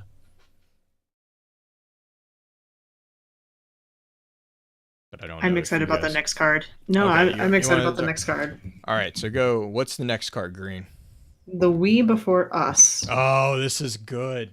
This is the card that it kind of gives you an image of how Ghost first came to be. And it's like, so much. Yeah, this is like one of the cards that I'm like, She might have actually done that. yeah, I may have thrown my hands in the air just then with that little squeal. And I'm sitting here with both my hands under my chin like a kid, really excited to read this. But it talks about a ghost memories about before where they were inside the Traveler, essentially, is kind of what you get. And it starts out, I remember the moment we were born. There's pain and loss and the feeling of falling. Was this the end? The shadows gathered, colored, purple, bruised purple and gray in our fading consciousness. Our shell cracked and splintered. Parts of us were locked or carried away. We felt those wounds, jagged and sharp. We could feel them still, attached by a gossamer thin strand of understanding. We felt a garden with no blooms. Garden. A valley. No. A valley shrouded in gloom. We felt ourselves dying. We didn't want to go. Then there I was, separated from the whole. I could feel it shrink, slip back into itself, dim and unseeing. I knew it was waiting, resting, watching, considering. And I knew what I needed to do. Somewhere in this wide, amazing galaxy, there was a person.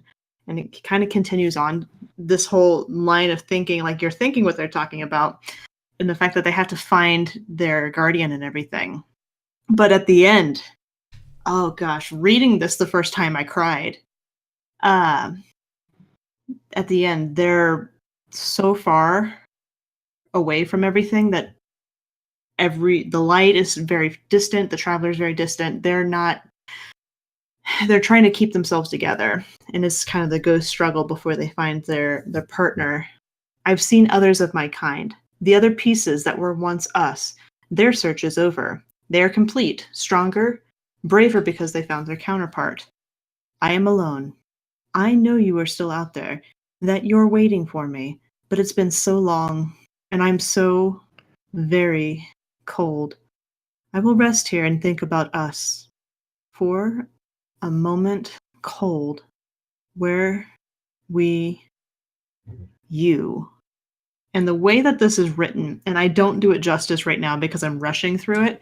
Yeah, I heard the last word in a completely different tone than the one you used. Yeah. Well, and when I read it for the audio clip, which FYI, I'm doing an audio version of all the cards for people on YouTube. And we actually had somebody submit, Infested Potato submitted one as well. Three or four. But they find their person at the end is the way I read it, the way I interpret it in the card. It's just like you're there. It's exclamation point at the end. Like they're about to give up and they find their person at the end. And it's such my happy place. I don't know. I get goosebumps reading this card. So many answers, so many fun little things in it. Beard reactions. I mean, it's cute, I guess. Fine. You're gonna read "Don't Call Me Ghost" with me. That's fine. Who am I gonna be? Am I gonna be Tyra? Do you want to be Tyra or do you want to be Ghost? I could be Ghost. Don't matter. You be Ghost then. I want to hear you Okay. whine. So this is called Don't Call Me Ghost. I want a name. Is this because of Sagira? She has a terrible influence on you. She has a name. People don't just call her Ghost. It's insulting being called Ghost. I'm not a thing. I'm a me. Who are you then? I don't know. I'm me. And you want me to define you? That sounds like you're a thing. You're insufferable. Do you know that? You didn't have to bring me back. You know that's not true. Is it? There you go again, Tyra, questioning everything, treating the entire world like a puzzle that you have to record and analyze and put into your files. I cannot do anything else. If I do not question, do not study, do not learn, I have no purpose. Every mind has its own form. You've been reading philosophy again? Rousseau, I correlate me a copy. Don't pout, Ghost. It's annoying. So is being called Ghost. Might as well cover me with a sheet. Choose your own name. You don't need me to define you. I will. Well, what's your name, Ghost? Don't call me Ghost. I love that card so much. Oh, it's so funny. It's so funny. Just like Tyra just being, I don't know. She's a little bit more personality in this moment than I think we see in a lot of the Red War stuff. I'm gonna say, except for the, don't get me started on the fact that Bungie still has her own the frickin' farm. Yeah. But the fact that there is, the entry that we see with the web lore, with her and her ghost talking back and forth, that just is amplified by this little entry that's here. I have this feeling that this came first, and then the web lore stuff came after, though.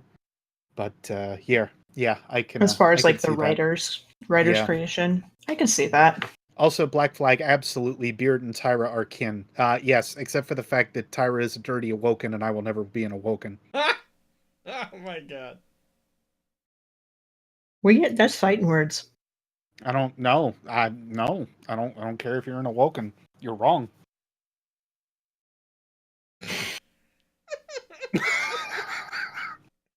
Large sigh. Should we move on to compliments?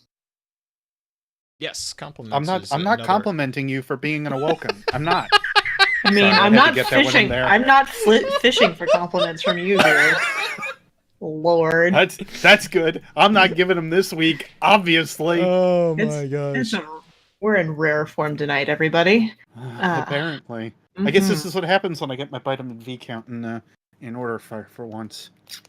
Yay, health. A health.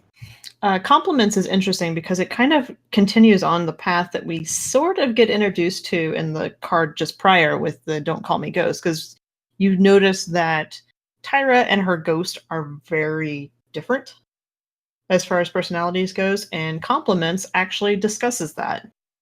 Blue, do you want to talk about compliments a little bit? Other than I really, really like what's Officulus. Officious? I really like his perspective on the Why a bond. ghost and a guardian? Yeah. Yeah.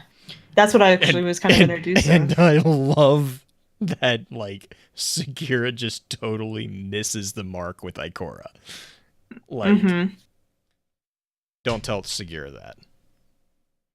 Ikora is sassy in this one, as Ikora, or not Ikora, Segura, Segura is yeah. sassy in this one, as she tends to be, and it's fun to see her have this discussion.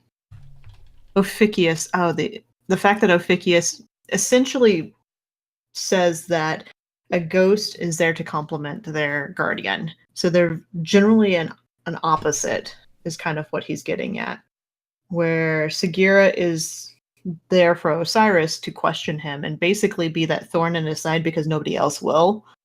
Somebody to keep him in check. And Officius is the calming agent to Ikora, which is Segura doesn't understand how hot-headed Ikora really is, apparently. It's just so funny because Segura has a really good grasp on a lot of things, but Ikora just like I get the sense that Ikora is just her blind spot. Like I think Ikora and her are too close I think to yeah, Osiris. I think that might be the other thing is Ikora has a lot of the same. Actually, Personality? I think they're kind of similar personalities too. Mm-hmm. But like it's just it cracks me up because Segura just like this part just shows that Segura is not all knowing at all. Like she completely has misread Ikora, and it's just yeah. I'm just I just love the ending. He's like, you don't know her at all. Like he's just you can see like this just like no. No. Yeah. But it is an interesting theory to know that your ghost is there to be your opposite, to help balance you. Yeah, and so to kind of expand on that real quick, O, which is a better nickname for him than the other one, Officius? goes on to explain that yes, Ophiuchus. There we whatever. go. Says that it is my belief that the traveler understood that normal people would not be enough to protect humanity, that it would take those who are extraordinary in both body and spirit, and that only by the merging of ghost and guardian into a single unit could this be accomplished. Which Segura completely is like, no. No. Osiris and I are not a air quote single unit. And then that's where he kind of challenges her and he's like, well then why do you challenge him? And she kind of plays really kind of right into his hand, and she says, because no one else will. He's the great and powerful Osiris, hero, scholar, savior, yada yada. And no one, not even Ikora, really challenges him. That's what they do what he wants, even if it's a terrible idea. And that's where he kind of, just kind of is like, exactly. Everyone, that's a compliment. Like, you compliment. And Segura then gets sulky. It's really, really funny. Mm-hmm. I hate it when someone else is right. Mm-hmm. Mm-hmm. Mm-hmm. Mm-hmm. Oh, Yeah. man. No rest for the weary. Oh, this is a sad one. This one is sad. This one is pretty easy to sum up, though. Yeah. Basically, a guardian did something stupid. A Titan. Is that Oh, was it? well. Was it really? I mean, actually, It's a I love how Titan. Beard and I are both like, "Oh, well, that actually makes more sense." It was a Titan. Oh, So- all right then. A fire team. Did it happen to be Wei Ning? I'm kidding. Oh. A fire team goes to the Almighty to basically do what fire teams do, get in the way and try to figure out like cabal stuff or whatnot, try to figure out any Vex things they can find. And the Titan, something essentially goes wrong, and there is this like, it's not literally a doomsday device type thing, but what do they call it in the card? I can't find it. Okay, so there's something he has to disarm. Yeah, it's like a self-destruct thing. Yeah. And so he says that he's going to disarm it and he lunges for it. Well, apparently he gets caught in essentially the what is it called? The event horizon Yep. kind of effect. And he's flying towards it. And he's still flying towards it. And it'll he's take not him. dead. He's not dead. He's still alive, and he's continuing to move towards this thing to disarm it. But it's going to take him, 50,000 years Yes. to do it? A little more than 50,000 years. And Ghost cannot get to him. Ghost cannot resurrect him, can't pull him from it because he's still alive. And we learn a little bit, like there's a couple theories on it, and Future War Cult, which is the one that we're assuming they're talking about because there's a mention timelines. But certain members of a cult, I shall not directly name, have their own specific interpretations of the process. They essentially say that when a ghost resurrects you, they have to have the image kind of there in their minds, essentially. And the way they do that is they pull the image from nearby timelines, nearby dimensional timelines, if we're going to go into that discussion. They pull that from there and put it into this one and recreate it that way, because you can't create something from nothing. They're pulling through and grabbing from the other sides. Because this guy is going to be continually falling towards this doomsday device or this bomb of some sort, there's no way to pull him from other things because they're all doing this now. And so this Titan can't ever be resurrected, can't be pulled from it. And it's kind of sad because this ghost didn't choose to lose his guardian. His guardian didn't choose to lose him. It literally was an accident. Yeah, and that was also they kind of in their theory, that's how they explain dark zones. Mm-hmm. Which is cool, right? And like as far as that's concerned, that actually kind of makes sense. There's bigger repercussions if that's actually true. But yeah, but I'm not seeing where it says that he's a Titan. Maybe I just assumed that. I mean, it makes sense. I'm kind of guessing with the one line here where it says he is still lunging. It could be a hunter too, but no, I'm really thinking that's a Titan because of either the new super, that's what I even the kind of existing interpreted. Fist of Havoc. Honestly, right. It sounds way too much like a Fist of Havoc to me. Okay, I can see. I mean, I guess I get the only mention of Titan is when they talk about the Guardian falling into the sea. Yeah. I don't know. I just envisioned its headcanon at that point. Pins in chat because only a Titan would sacrifice themselves to save the others. Oh man. Class. A warlock will think around the problem. A hunter will avoid the problem. A Titan will just go do the problem. Yeah. Also, a warlock will probably look at it and be like, "Yeah, just push this button and it's done." So, yeah, just gonna throw that. Or they'll see it as the ultimate experiment and they'll be totally fine with it. Yeah. Yeah. We'll do it that way. We'll say it that way. Yeah. So the next card after this is actually the story that drives me a little crazy because Blue's excited because of the Dredge and Yor story in the relation to this, as far as the concepts. This card talks about a ghost that is kind of doing what we talked about at the very beginning during the Lost Solar Sector, where the ghost has decided that they're going to try to help humanity in any way they can. This ghost because they're not partnered, essentially. This ghost has decided he's going to lead a group of survivors to the last city. And tragedy essentially strikes. They're ambushed by Fallen, and a small child, there was a singular child in this group, a small child was killed. And this mother is wailing, she's crying, she's just falling to pieces. The father's there. He's trying to comfort her. It's not going well. And the ghost contemplates resurrecting him. Doesn't choose to, because it's kind of this isn't my guardian necessarily. This isn't the person I'm supposed to. But this line drives me crazy with when the ghost actually resurrects him. Where is it at? I'm still trying to find it. Anybody want to fill space? I love this card. Well, that's good.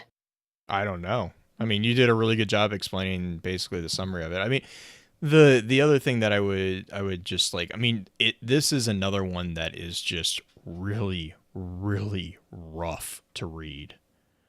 Yeah, it is. If you're a parent Z or in if you chat has it. Pinyin is a dialect of Chinese. Tianxi is the pinyin word for angel. Oh, good. Oh, okay. So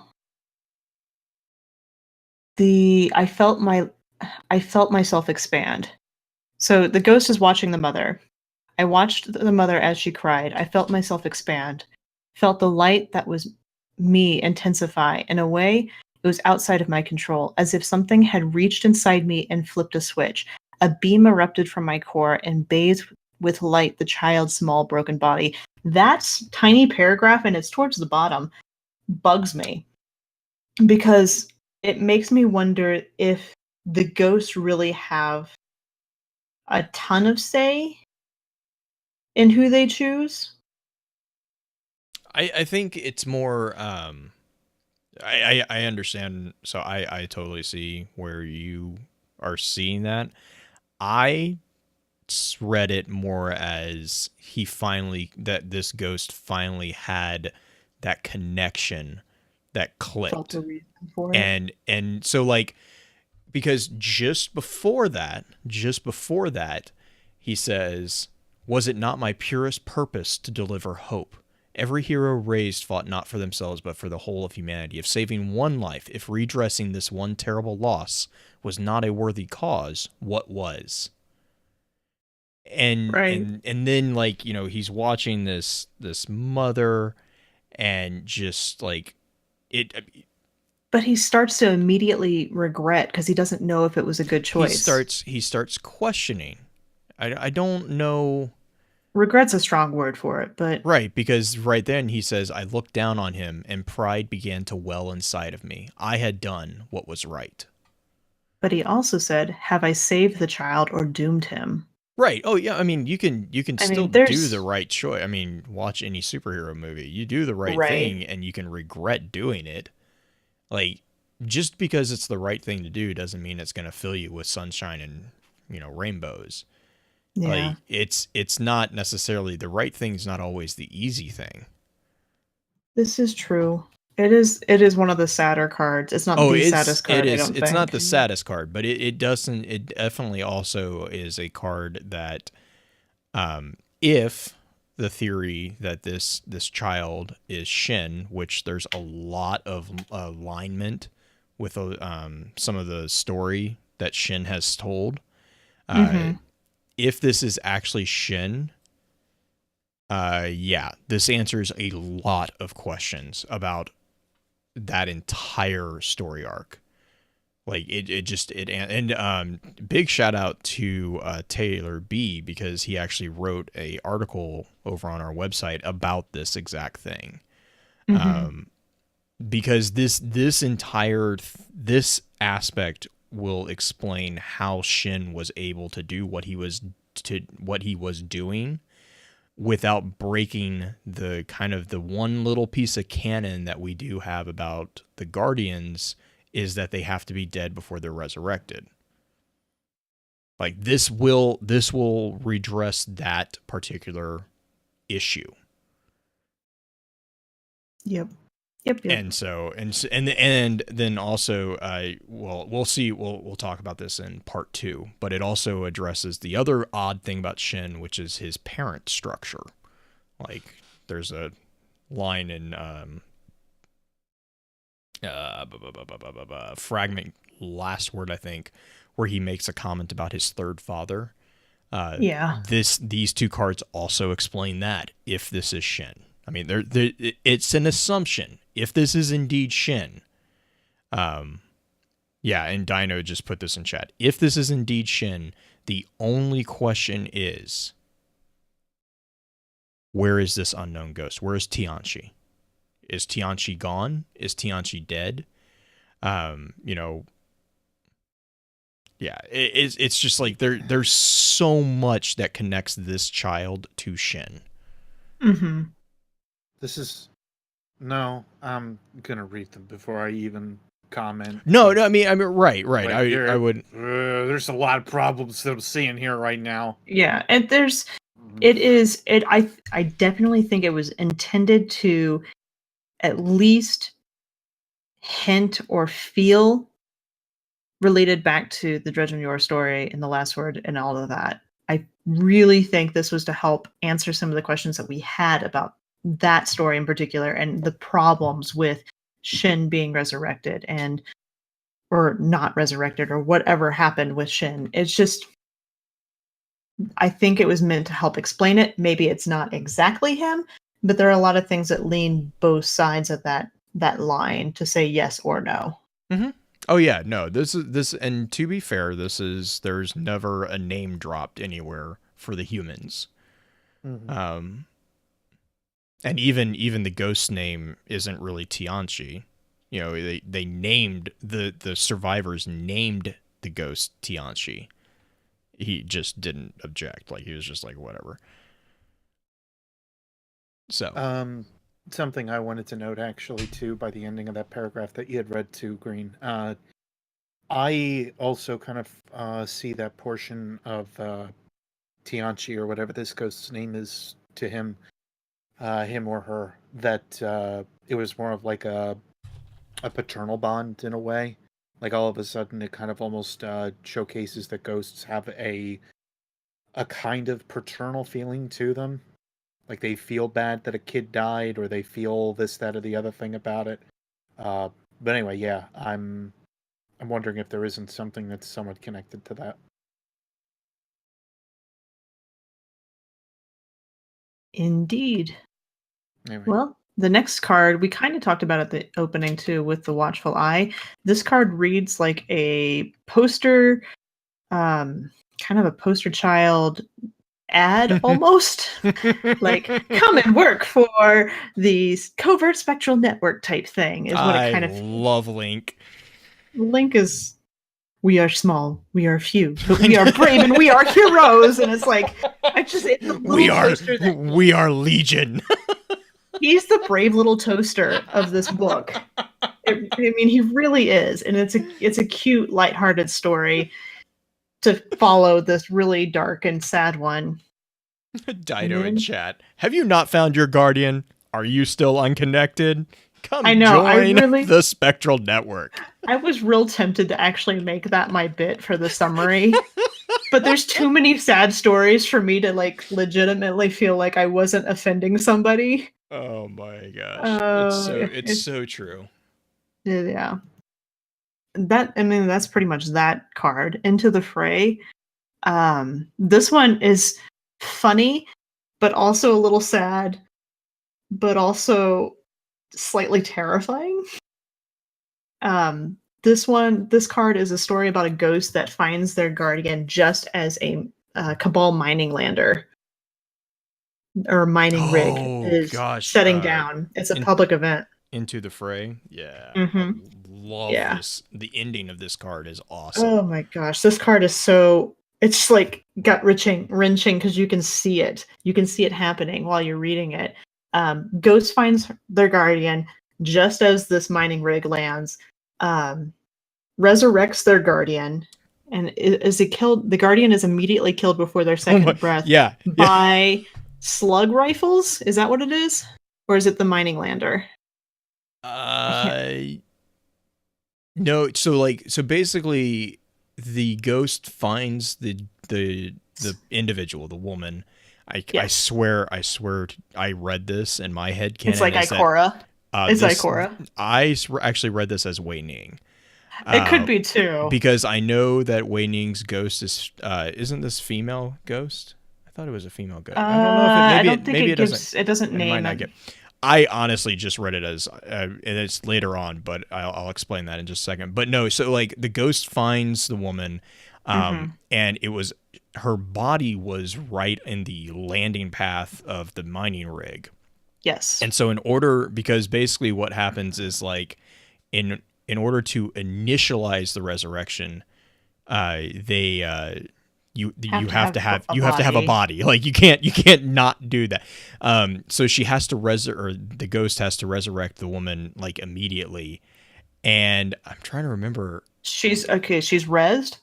Yeah, the mining lander lands next to her. She's shot by the Cabal. She dies. She's like, she had just like sat up, like really startled. Gets shot by the Cabal, dies. Ghost rezzes her again. She stands up and starts running. And War Beasts are already there. Yeah, and War Beasts run her down. And I believe she dies again. And so she stands up. She stands up and the ghost yells to run, and she's just like standing there, and her instinct kicks in, and like she's running away, and then then she gets turns angry. Around and starts then she gets beating angry the crap out of and them. aggressive. And there's a scene where she has a war beast latched onto her arm, and she's literally beating the Cabal with the war beast. She breaks the war beast back and uses the war beast as a bludgeon, and then takes a slug rifle and kills the rest of them. So yeah, Wei Ning is what I'm. Oh my god! It's like, it's oh my gosh, it's so great. Oh, it is. It's so good. Like, and she scares the war beast. Like, that's the other thing. Like, she's so violent that the war beast, who, you know, if you remember, war beasts are hopped up on aggro juice. So they're not usually they're not something that should be able to be stopped. All of them, like I think, what is it? The sound of her snapping the first war beast's neck or back just like brings silence to the entire area. Oh my gosh. Oh yeah, Tam was the ghost on that one.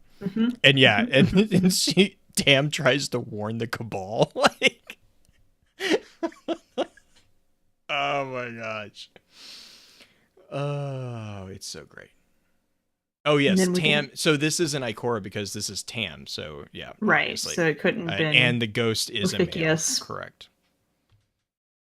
And yeah, so basically Tam is trying to warn the Cabal. And I mean, the one problem is that Tam wouldn't have been probably speaking in Olderant, and the ending though is it wouldn't have been like farmer. Anyway. Got that accent on that Cabal. Anyway. The ending on this one is that he says, "All I will say is that I am here and my guardian is near. And somewhere deep within the EDZ there is ground still darkened with the stain of Cabal blood." And no, this isn't Wei Ning, even though my headcanon says it is, because this is happening during the Red War. Yep. But I still like to think of this as... What if it's Wei Ning reincarnated? What if this is Wei Ning Jr.? Yes. What if it's scene 14? I mean, he is a time Oh my traveler. god. Don't do it. Don't do it. I didn't mean it. I didn't mean it. Don't do it. Don't do it. It would make so much sense. No. I started the beard. Green, we're going back to the future. Yes. He has to come back at some point. Better there than never. So the next card. Green's just like, I didn't do it. I didn't want to do I it. swear. Why did I do this? I apologize to all his viewers. There goes beard noodle arming. Yes. Oh my god. Yeah, I'm getting yelled at in chat too. Oh man. Yeah, the next card's actually really good too. Struck Yeah. by Wonder. It's a beacon in the darkness of some of these entries. I think this is Kaiser, I believe, is the ghost. Yep. And Kaiser is an unconnected. No, wait, we don't know that. Never mind. We don't know for sure in this one. Yeah. It is a ghost that has been around for a long time, obviously, and has witnessed a lot of the different things. And he's basically talking about all the different things he's witnessed. The raising of the walls, the Battle Six Fronts, Twilight Gap, Iron Lords, Dark Ages, all those things. He's seen it. He's been there. And it's kind of, I don't know. This was the latest card I recorded, actually. It saved a lot of the nicer ones till the end. Because it's like, oh god, they're so dark. Thinking about this, actually, so Kaiser, to kind of explain this, because Pins actually just said something that is along my lines of thought. Saladin's ghost? Saladin's ghost. Because Kaiser is actually, it's German for emperor, and it's actually the emperor of Austria, or the head of the Holy Roman Empire, was usually the one. So, I mean, I think that would match. I don't know. I mean, it's not impossible that... Oh, Dino just said that. It's not impossible that it's Saladin's ghost. I'm not certain if it... I don't think we ever... Because he doesn't... We have... it's just basically observations of a ghost named Kaiser on Guardian Inspiration. The other thing that this would be make a little bit of sense, though, is if this is Saladin's ghost, this is very similar to Saladin's induction speech that we have from way back in Destiny 1. What was that? Ghost Fragment Abilities, which is very, very similar to the feeling in this particular entry as well.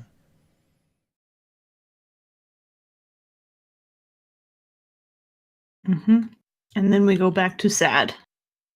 Oh yeah, then we go back to Confession of Hope. Confession.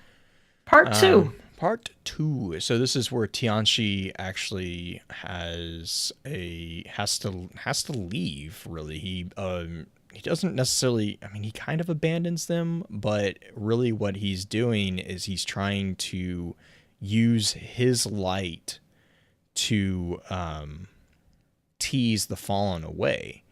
And this is where, going back to the connection to Shin, we get a explanation a little bit. Let me see if I can find it real quick. The quote that says, "My only memory of my parents is a haze, like a daydream in a small light, like the spark of their souls.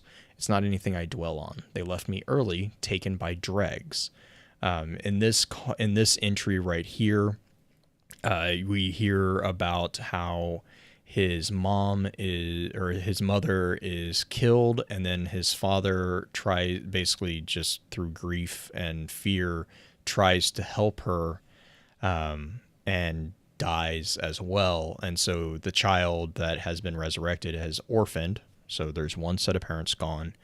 Others grabbed the infant and he flees. So basically that's the second father. And then Jaren would make third father basically at this point. But then at that point, they grab the infant and they kind of basically cover his, muzzle, like they try to cover his mouth so the cries won't alert the fallen. Yeah, muffle. They say muzzled, but they kind of, muffled is a better word. That's a good word, Green. And basically, this is Tianchi giving a last transmission. So I know when we kind of talked on part 1, I had mentioned, hey, you know, what's happening with Tianchi? We now know that Tianchi didn't make it. And so this is a fragment of the last transmission from the unknown ghost, or the ghost who was known as Tianchi by these people. And what happens is that basically what he did was he sent the humans one direction, and then he basically tried to lure the fallen away from him. And the last half of the card basically says, I will send this message on signal to any ghost who may hear. The fallen are on me. I have run from the pack to lead them away. Should I survive, I will return to the child. Should I fall, he will be left to others to raise, and will ever only have the 1 second life to give. I left him in the care of a terrified man and woman, but they are smart and caring. They have courage, but know when to run, when to survive. They will stay hidden until the fallen are away, my light serving as a distraction to lure them as far from these humans as I can. I made my presence known to the pirates and darted from the last of the survivors, made myself a target to buy them time, but that time is short. The fallen are close now and closing. I can hear the bark of their war cries. I can feel the spark of their blades. They've long since learned that to kill one like me is a future problem solved. I am not sorry for the choice I made. The child gave hope, though fleeting. What comes next for him is unknown, but there is promise in him should he find sanctuary, should he find guidance. This is not a confession. This is my hope. This is my... And then that's the end.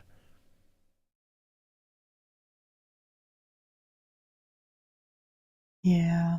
Well, at least we don't have to know what happened to Tianchi in the end. Yeah. So basically, Tianchi is gone, which kind of goes back to a question that we've seen in chat right now, and also kind of through Black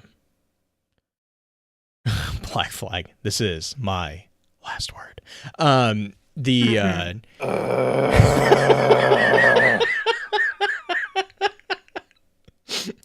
It begs the You knew question, somebody was going to do that. You know it is. Like, he doesn't have a last word. It's really sad. It would have been even worse if he said, "This is my thorn." Uh-huh. But the question that was brought up in chat when we were talking about part 1 is, what's the restriction for ghosts? Can ghosts inherit other guardians? Can they resurrect more than one guardian? And we'll find, we're gonna have to probably run through a couple of these next ones pretty quick, but we find in the next few entries, in the next kind of entries, the explanation that it kind of seems that ghosts are able to transfer guardians. Like, a ghost can transfer from a guardian to another guardian or another risen, but ghosts seem to only have enough, I guess if you want to call it a charge, whatever, they seem to only have enough for one true resurrection. Like one full resurrection is kind of the feeling that I get. And this kind of goes back to the question about Shin. Jaren's ghost could transfer to Shin technically, but he wouldn't have been able to resurrect Shin after he had already resurrected Jaren. Excuse me for 1 second. Mm-hmm. I am not sorry for the choice I made. The child gave hope, though fleeting. What was your looking at? Mm-hmm. Yep. Ah! This is frustrating. This is really Yeah.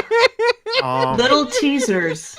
Yeah. Teasers. There's little snags in all the stories that can Well- tie into other things. Well, and it perfectly flows into it because yes, if a ghost has the capability to resurrect a guardian one time, then Tianchi or whatever would have resurrected this child. This child then would have had the capabilities of light, and that is why ultimately Jaren's ghost got interested, or Jaren in general got interested in Shin being the child, which then basically falls in line because Shin has the abilities of the light, but he's no longer able to focus them because he no longer has his focus, his ghost. So at that point, he's not able to recreate all the capabilities of the light, but it still is within him as a possibility and a capability. So in a lot of measures, he could have been fostering those abilities and powers for years before he had the capability of a ghost, which is what Jaren's ghost would have ended up giving him. Right. It would have been a conduit, plus the fact that the immense Yeah. emotional hatred that he felt Right. in the Dwindler's Ridge, which is always kind of what it kind of felt, right? Well, and not only just towards Yor, but towards the Fallen. Right. They were getting pestered by the Fallen the entire time throughout those cards as well. Right. Like, that makes just a ton of sense. If it like, all of these little bits and pieces, all these little like words and alliteration that they're using, if it's not meant to be something that they're tying back to Last Word, they did a really bad job of trying to hide it. Like, that's the only thing that I can say. Like, if it's not here on purpose, then somebody needs to seriously reread those cards, because holy crap. Just like, I'm leafing through both of them now at this point, and I'm just, there is no doubt in my mind that this explains exactly how Shin Malfur was able to link up with Ghost. But now this brings up the next question, which is, like, how many years was it between, like, Jaren and Tianchi? And then how many years was it, like, if the person we in fact hear in the Malfeasance quest is Shin? Like, come on. Just come on.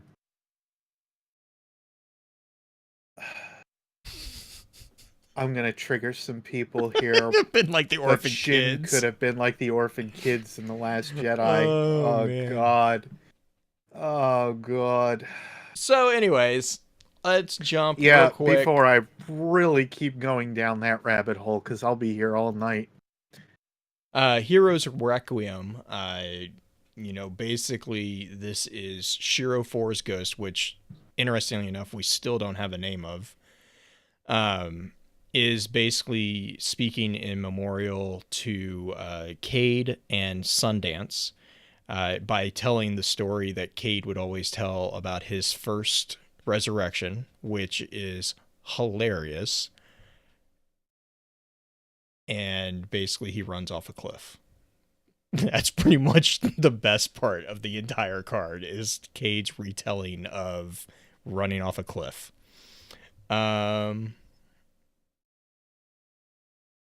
Greenbeard, was there anything else on this one that you wanted me to focus on? I mean, I don't know. I haven't read it. Okay, cool. So yeah, so that one is, again, that's Shiro 4. So this is at a wake for Cade, basically. Let's see. He does acknowledge that it took some time for Sundance to adjust to Cade's personality. Mm-hmm. Yeah, which is interesting to me in some ways, because I'm thinking back to, like, the final mission, or the going and grabbing the chests for Ace of Spades, and knowing, like, what possibly him and Drifter were thinking about doing. I'm wondering what exactly those portions of his personality they're referring to. Right. And I mean, it does also give a nod to the gallows humor being a shield. Yeah. I really want Justin to read this card at some point, or at least the section that is the recording. That is Cade's. Oh my Cade's God! Story. Boom! I wake up groggy, confused, hungover. It's like, I want to hear Justin read it. Oh man! It's like I'm downloading the Idiot's Guide to Basic Human Existence. Cool, great.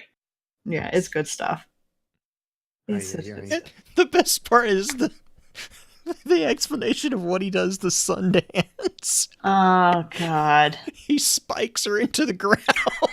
Mm-hmm. High five! It's like, oh crap. Oh man! It is an excitable bunny from the beginning. And then the next one is another reference to the Spectral Network, and this one is from Ren, and this is from Fallen Ground.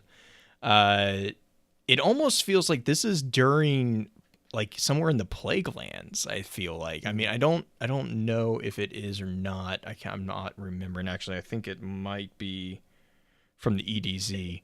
It but has like, to do with the Fallen. well, the only reason that I was saying that is because it almost feels like the Archon's Forge. A hot air ritual. Right. I mean, he does call it, this is their forge, their place of judgment. And we know that that kind of process or that ceremony did exist outside of just the splicers. Just scanning Oh real yeah, quick. the ceremony is combat, ritual, and fury. It is a pit and arena where the lesser and unworthy must prove their value or suffer and die. Oh, how they fight dirty. Oh, how they fight to survive or to thrive. In this pit, before the eyes of an Archon, Yep. Okay, shamed cool. Elixni may redeem themselves. Lesser pirates may Mhm. improve their station. A drag to a vandal to a captain to.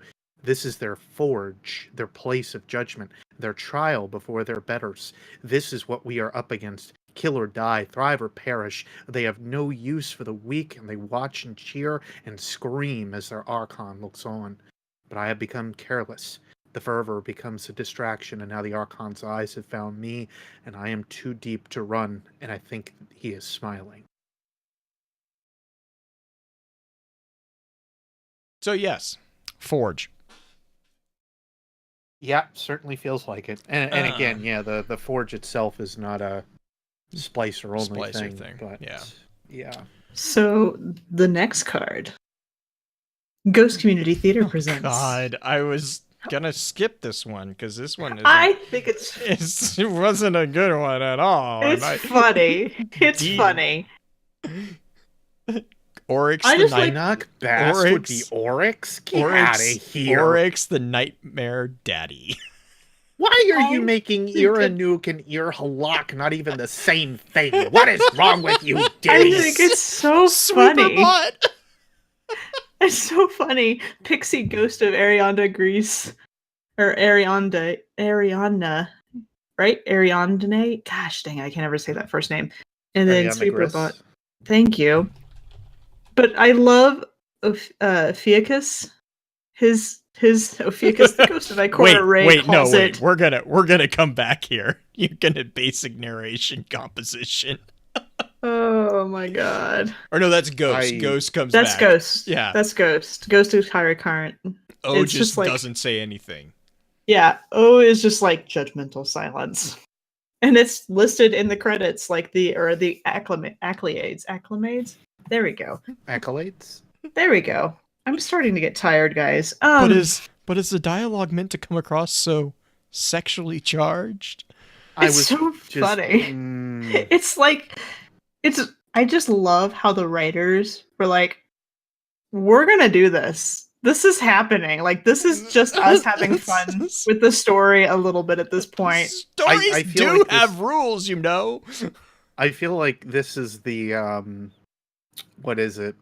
This is like Buffy the Vampire Slayer's Their Oh, musical, musical episode. It's I feel like that's that. exactly what this is. Yeah, definitely. Oh my good grief.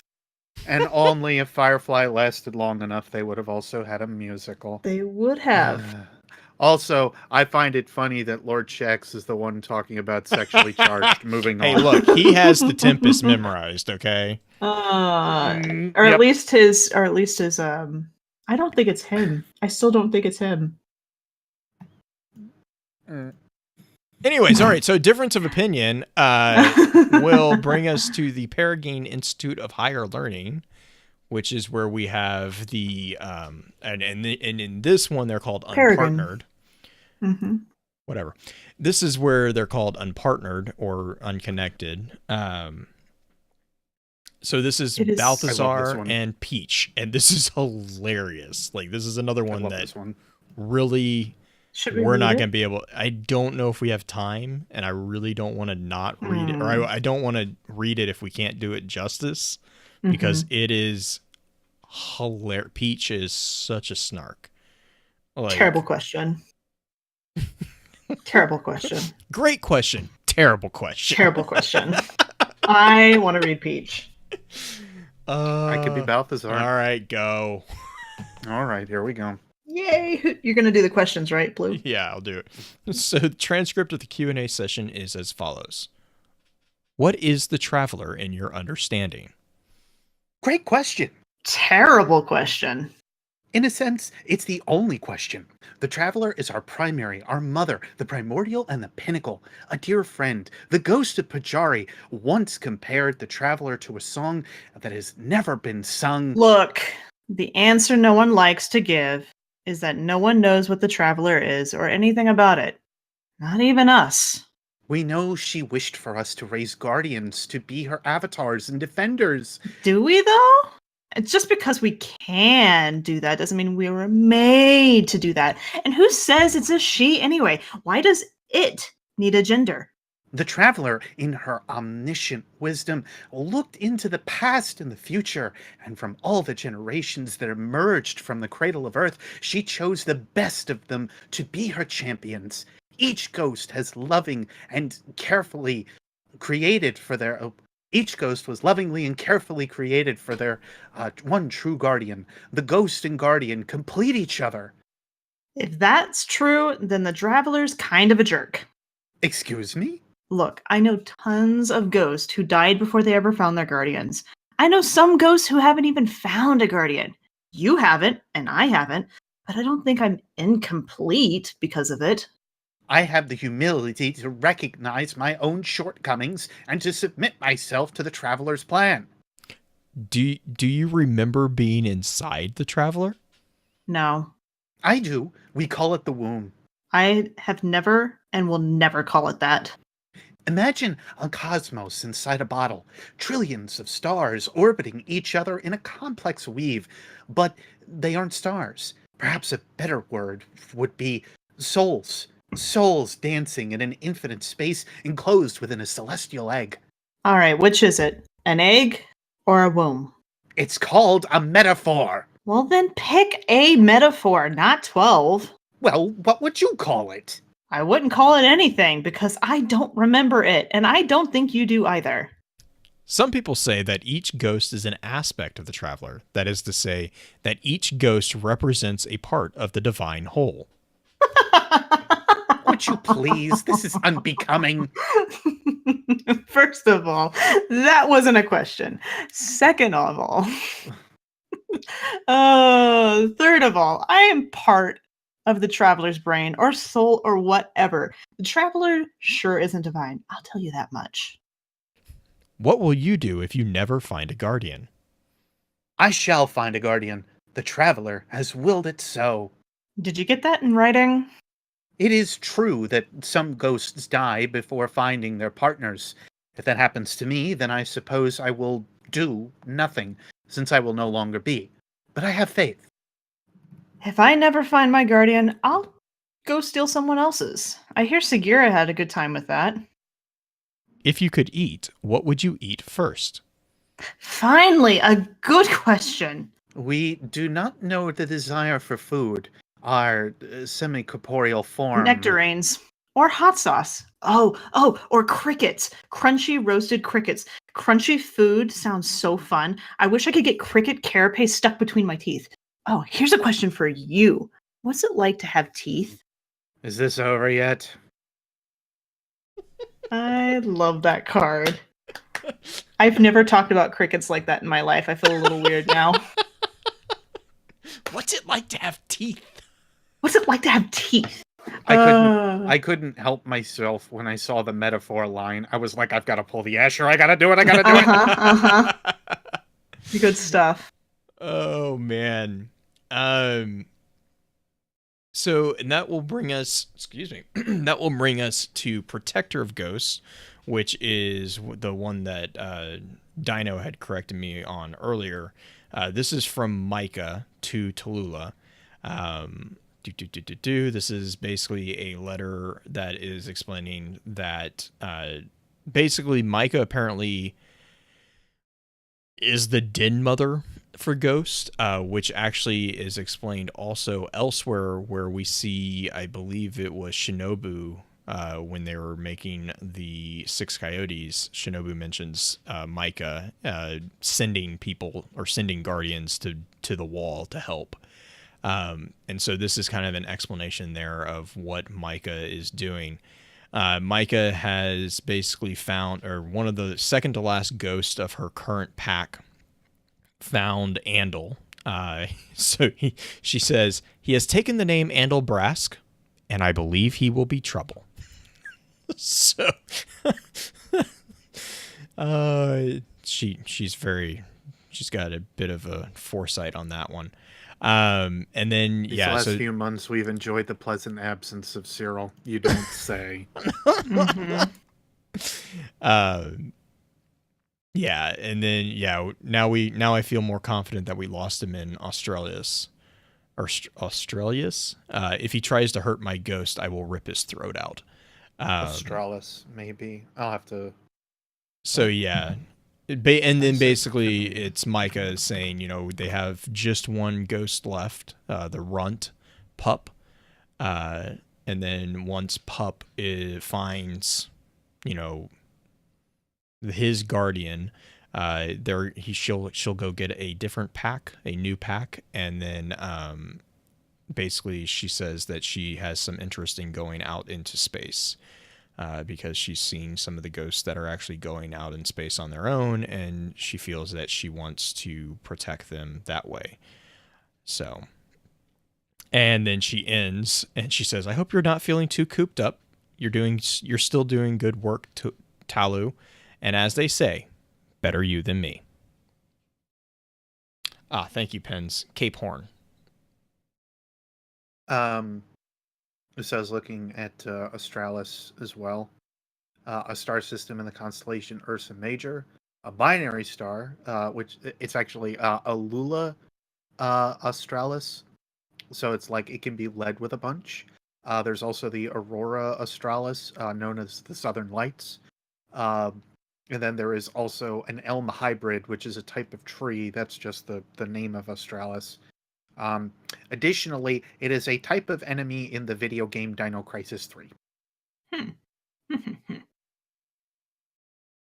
Because I like Dino Crisis so much, and I'm going to talk about that anytime I can get that out there. Anyway, that's why it sounded so freaking familiar. I see. And then we come to Savin. Savin, this is actually, so there...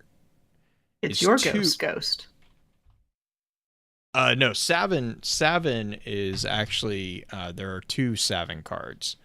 There is the Savin card that is in Ghost Stories, and then there is a Savin card in the Dreaming City. No. Savin is an awoke. So basically, Savin kind of has a odd story. Savin is resurrected in the card here. And then he will go on to be presented to Marasov by Uldren, and actually is kind of a critical part in her decision to distrust the Traveler. Oh, is it this one? Yeah, and so Savin is the one, your ghost. Savin's the one where the ghost comes in and goes to resurrect this into, like, basically the ghost explains it as like a feeling of, like, basically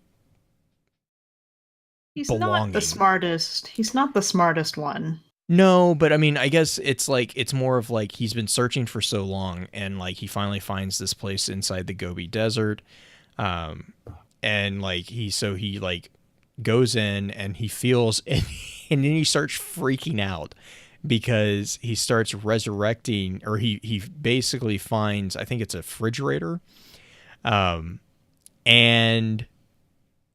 that's the only thing he sees is a fallen vandal, and he starts freaking out because he's like, no, I'm not going to resurrect a vandal. I'm not going to do it. And he basically walks around the room, goes around the building, and then he comes back and he's like, fine, I will resurrect it.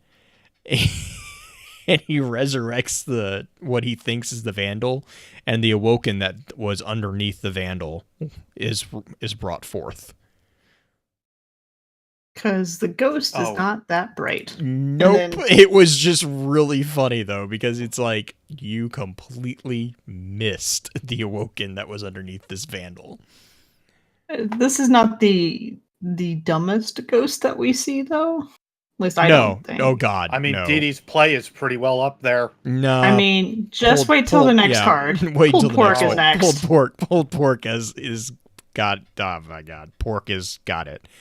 But the Okay. ghost in that card for 7 is your ghost. Like Your it is ghost. smashed together as one word. Well, because it's your ghost. because he answers Savin, your ghost. Savin asks, "Who are you?" And he says, "I'm your Your ghost." ghost. Savin's like, "Okay, let's go, your ghost."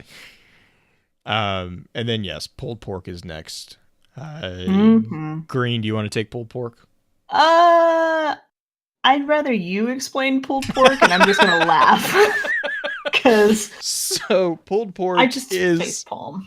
oh my God. So pulled pork is an EXO, Nikeki 32 and Agu. So hey, Banshee's got a friend up there in the top digits.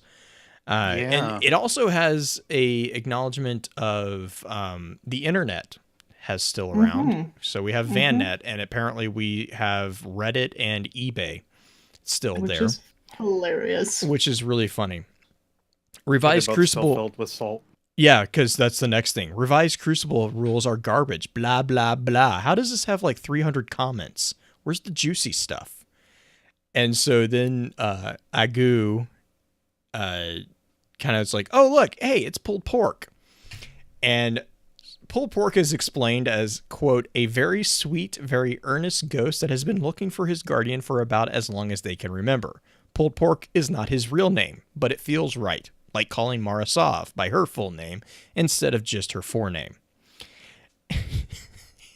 And so they go to say hi to Pork, and the ghost is scanning scrap, like just trash, rebar, concrete, just like everything. And, they're like, what are you doing? I am looking for my guardian. That's nice. You gonna find him in that rock? You never know, Miss Netchiki 32. Maybe my guardian is very small. Literal lines in the text.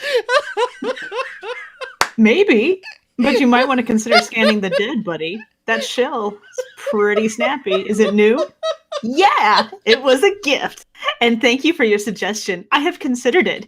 I do often scan the dead. I also scan other things. I like to be thorough. It's like, oh my God. Oh my God. I want to smack the ghost. He stops the conversation to turn and scan plasteel. And Agu is Nikeki's ghost, and he's like, leave him alone.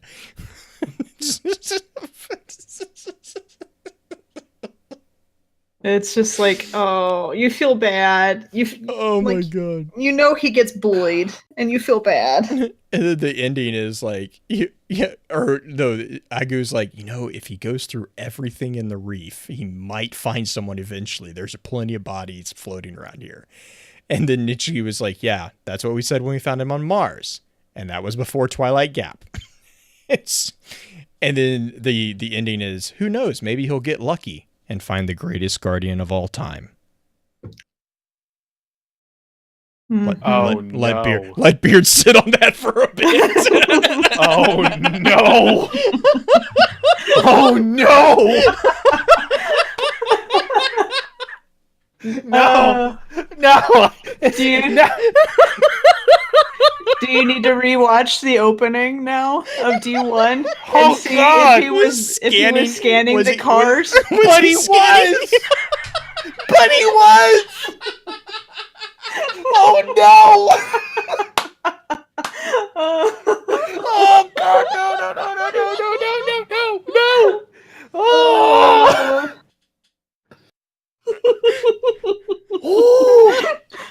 And this is why when it first came out, I was like, I cannot wait for Beard to read this. Cannot wait for Beard to read this. Now, there are two possible lines of thinking to that when you say that they could resurrect the greatest guardian that ever was. It could be us. Or again, it could be Saint 14. Well, no, because Saint 14's ghost is a female. Oh, Oh, crap, dude.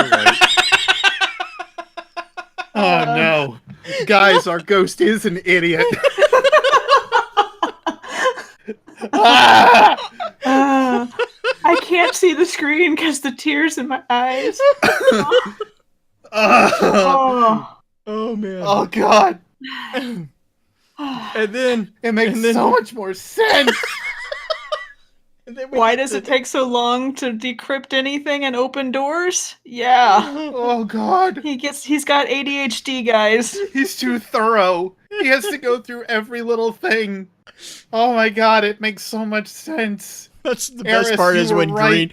Green's like, yeah, you want to watch the opening again? Puts a different light on what you're watching.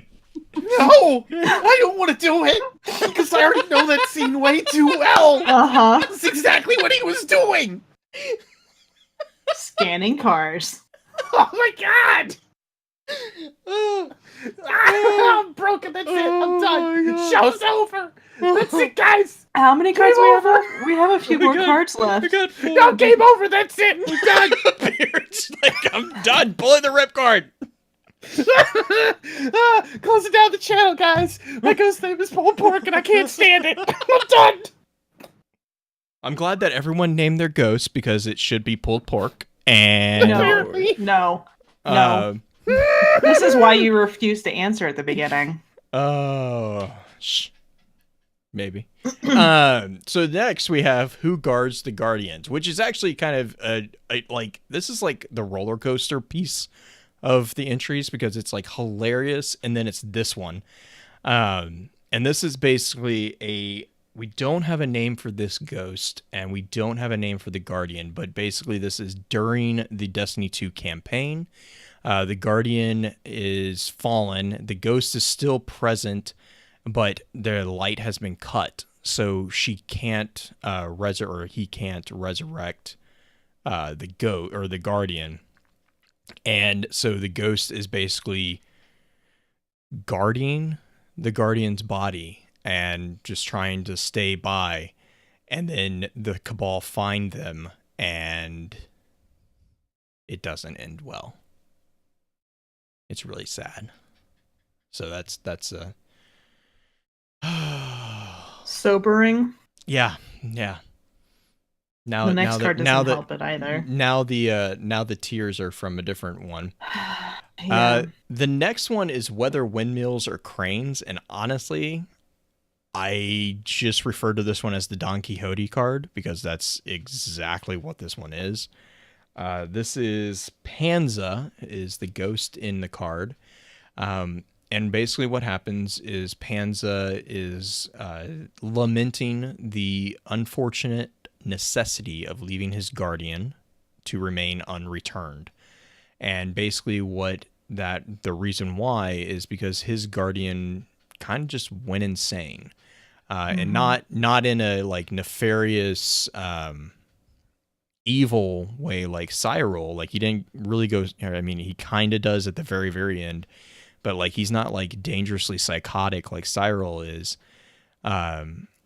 But he's basically Don Quixote. He sees like his mind just snaps really, and he starts seeing like windmills as, I think it was a crane is a dragon. Windmills are giants maybe trolls. One of them is trolls, I thought. The Rock was a troll because that's the one that fell on him. Mountain troll, yeah. He gets smashed underneath the Mountain Troll of Gallows Rock. It was a boulder. There was no troll. It crushed him. And though it caused me great pain still to this day, I did not return him. How could I? His diseased imagination would surely doom us all. The reason why Panza has that ending line is because about halfway through I don't know if this guy has a name. We don't know if we ever got a name for him. But the Guardian basically refers to the Traveler as a lie, a beacon for death and destruction. And he views the Traveler as an egg that must be cracked to kill the dragons that live within. And so, yeah, he kind of loses it. So, but yeah, so again, Don Quixote, like all the way. And then batteries not included is I love this one. This one is like what if your ghost had a list of warnings on the back of it, this is what would be listed. Oh. And it's not like warnings, it's just like instructions. What are those called? Like when you see the list on an item. But it's your guidebook, your little instruction manual. Instruction manual. Real quick to go back, Panza is actually the name of the squire to Don Quixote too. Just to further connect that too. Yeah, Panza means belly in Spanish because he was a short little fat man. Sancho Panza was the squire / servant in the Don Quixote myth. So yes, batteries, it's basically how to be a guardian and like what you should do. I just really like it. Like it's like some of the lines that I really like in here is like the light is not of you and you are not of the light, yet you are one. You are a hammer, you are a shield, know the difference, know yourself. And then the ending is actually the quote that I put up on Twitter. It says, I am your guide and your friend, your ally and your tool. Use me. I will never leave you, but should I fall, remain vigilant, remain true. And then the fun one for Beard is, if the bones talk, do not listen. Ahamkara bones, what? Too late. And then the final one is to map the unknown, which is just, I find it absolutely hilarious. I can see how some people might not, because it's basically... It starts with his neck snaps. He's dead on impact. It's basically a ghost being like, what the hell are you doing? Can't remember. Oh my gosh. He hits almost flat. The sound is squishy, wet. Oh, that makes me no thanks. Oh my gosh. We vary the duration of dying from immediate to over the course of years, multiple years. Could you imagine the records a Thanatonaut's ghost? Well, and the thing is that this is not I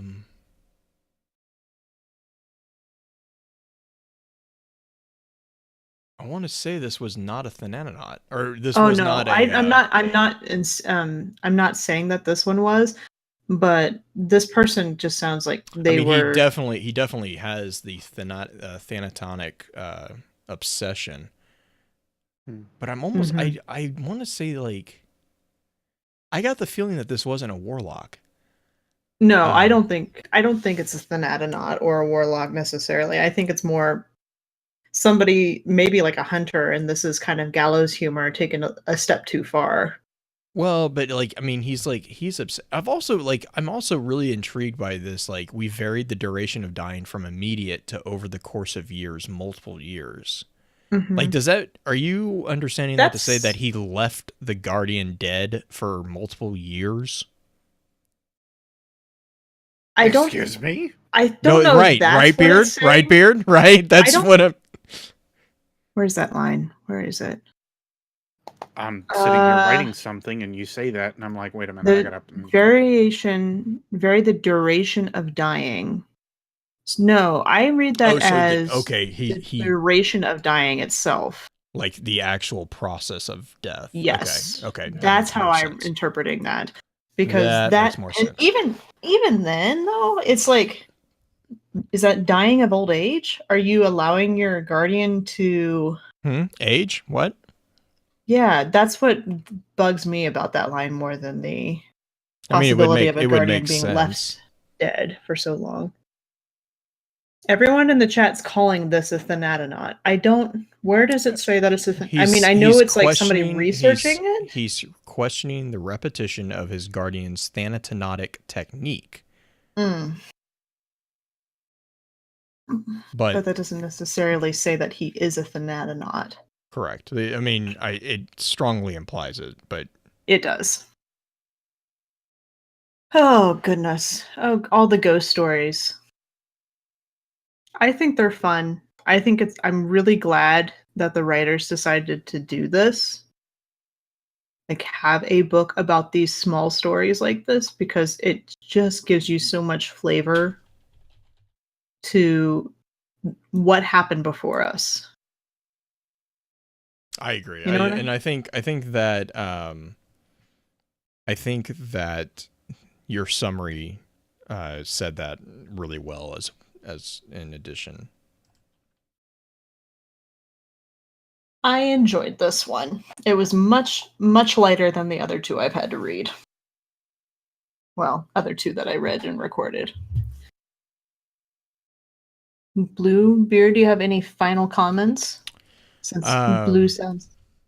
No, I guess for shout outs, really, I just wanted to give a big shout out and a lot of wishes to be well to Bife. I know Bife has had a really rough time lately, and I think Beard and I kind of were talking about this on Twitter, and we've talked about this offline a lot too. But it seems that like a lot of people are going through a lot of stress right now. It just for pick various reasons. Pick a reason. It's not just gaming, guys. It's everything. So I just, again, I know we've said it a lot. I know we will continue to say it. If anyone is listening to this and you need someone to talk to, please let us know. I know, like I said, Beard has a channel, or I said this in the Discord chat the other day. Beard's Discord channel or server has a channel dedicated to really just being a safe place to talk. And we have the Saint 14 group, which is an amazing resource for you guys to go out and talk to. They have amazing contacts that will help you. There's definitely a lot of very professional individuals out there that are more than willing to help. But if you just need a friend, if you need someone to just like listen, we can definitely, I think we can probably manage that. We're not licensed or anything like that, and I'm not saying that we are.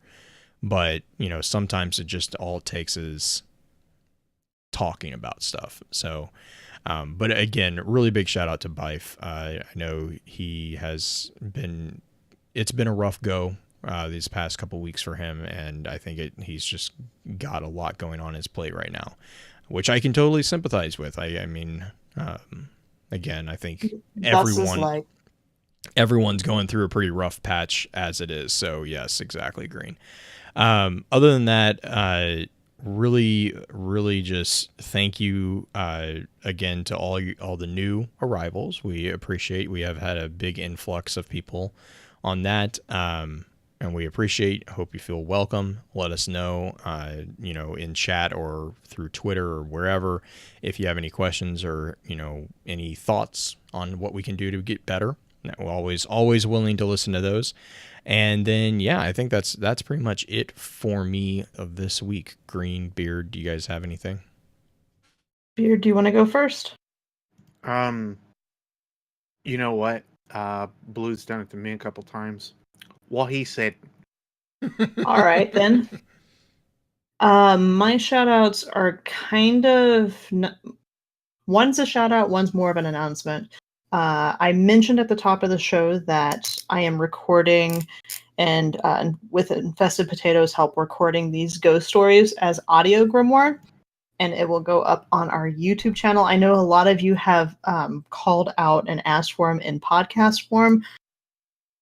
Blue and I have chatted about it a few times. I don't know if we came to a decision on it. But we did not.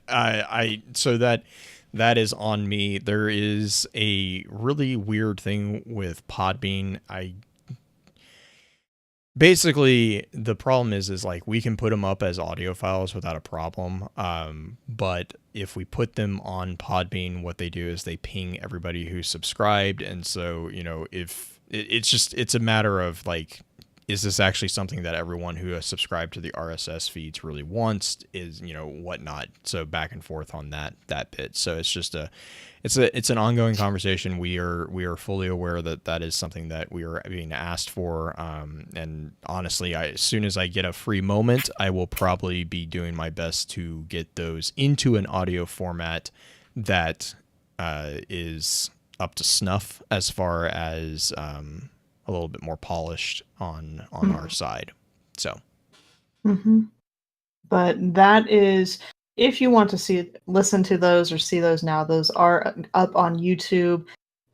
Ghost Stories, I'm going to finish up the audio track for it this weekend, and hopefully it will go out around the same time that this episode goes up, so you might be able to just hop over there and listen to it then. That being said,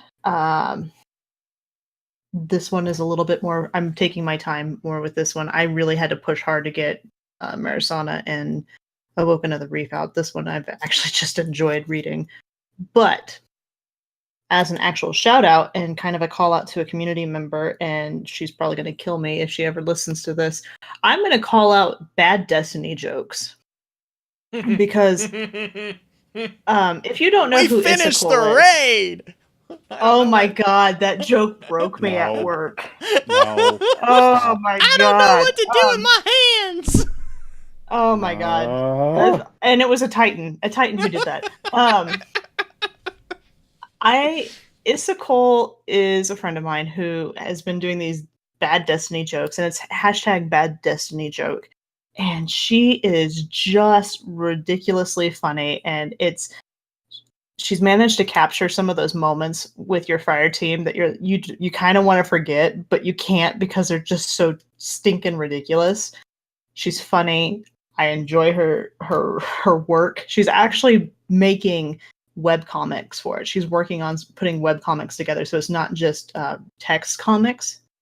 So if you can go and show her your support by following her on Twitter at Issaquah, Issa ISA_KOLE. Go give her a follow. Tell her hi. Tell her we sent you guys, because she's a riot. I enjoy hanging out with her. Shameless plug. She's good company. Mm-hmm. All right. Well, guys, as always, we appreciate you listening in. I hope you guys had a great week with us, and we will see you next week. Bye! With that, we'll begin to wrap the chat up. Thank you again to those over on Twitch for coming to spend your evening with us. If you'd like to join us for the live streaming of the episodes, please be sure to give us a follow over on twitch.tv/FocusFireChat. Links to our episode archives can be found at www.focusfirechat.com. Please be sure to email us at focusfirechat@gmail.com with any comments or questions for our team concerning the podcast, and let us know how we're doing by giving us some feedback and a rating over on iTunes as well. Also, be sure to check out all of our amazing partner podcasts within the Guardian Radio Network over on theguardiansofdestiny.com. So until next time, focus your fire and may your light shine bright.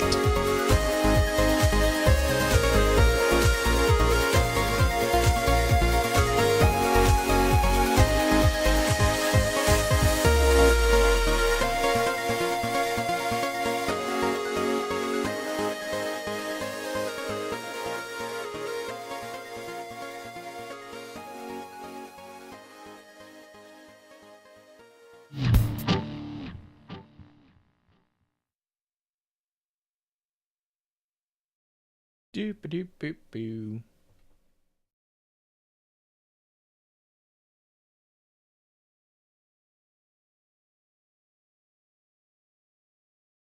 Oh, Beard. Watching you realize, or listening to you realize pulled pork could be our ghost was the highlight of my week. I Beard? have no comment on the matter. Okay. I thought it... it makes me so happy. Oh, gosh. He's funny.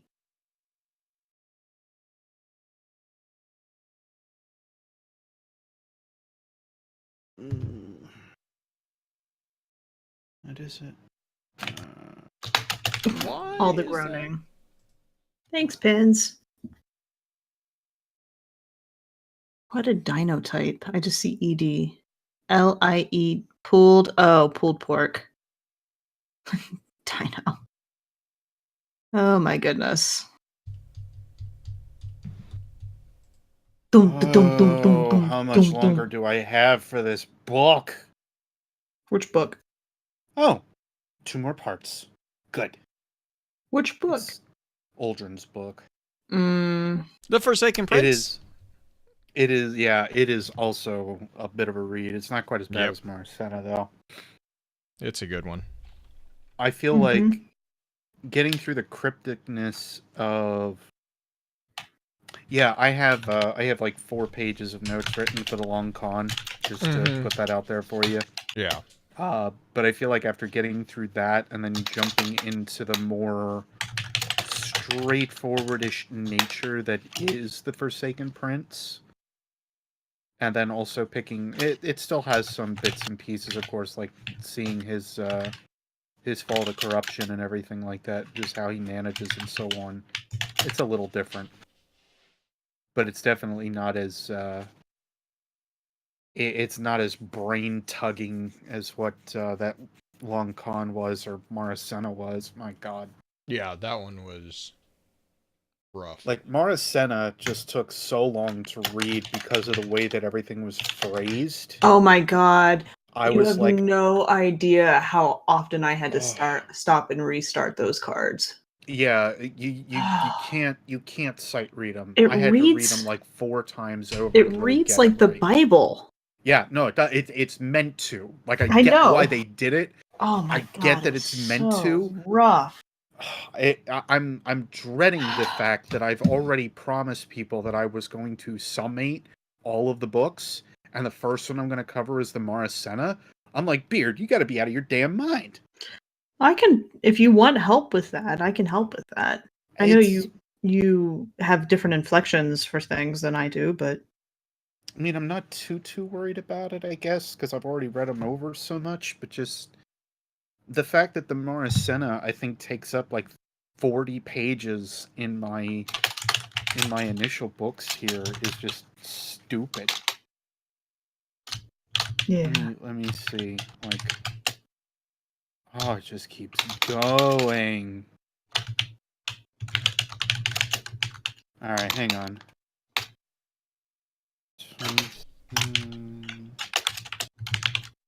So it is...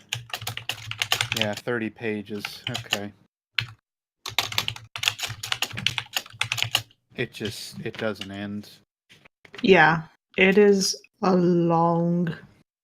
I mean, it took me, what was it, an hour and 45 to read that? Was it edited down? It Yeah. took me 4 or 5 days of recording to get that thing covered. Funny you mention that, Shay, because what I'm thinking right now is that I'm going to break up the Maracena into 3 parts to make it easier on myself. For 1, for my mind, and 2, for, I think, understanding.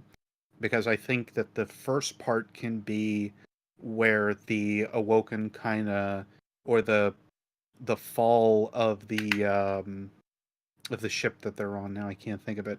And then the rise of the Awoken. And then part 2 could end up being like the reign of the Awoken, and like how that all kind of carries on. You could break them up into the sub books. I could, but I feel like that would be like way too. Many. I feel like that would, yeah. There's like way too many parts. I feel like that's the better way to do it, because then you've got 3 parts that kind of separate it all. But I still feel like I want to finish reading this one, and then I want to do the book on the Awoken, which now I forget what that one's called. The Awoken of the Reef. Yeah, and then I feel like I'll have a better idea like where to start with it all, or I will feel comfortable in reporting on it. Because I think that's the only other big one.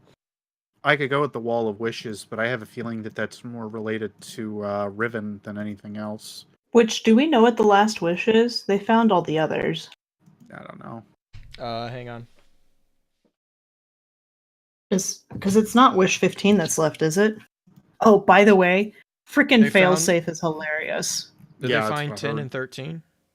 Let me see. I know they found. I'm pretty sure they found all except for one. 15's the last one. Wait a minute. The Wall of Wishes is just like single line things? Yeah, it's Yeah. super They're short. basically They're Wall of hints. Wishes is so like the first one is a key to a chest, the second one is the chest, another chest, the third one is an emblem, the fourth, fifth, sixth, seventh are bypassing encounters in the raid. Eighth will play a clip of Hope for the Future from the first game. Nine is the failsafe. Basically, it's a We're wish missing to 10. it's a wish to allow failsafe to ride along with you as you fight Oh in my the God. raid. It's hilarious. And she only talks in between each encounter, but it's freaking hilarious. Did they get the 13th? Yeah, 13's there. I have is- it on.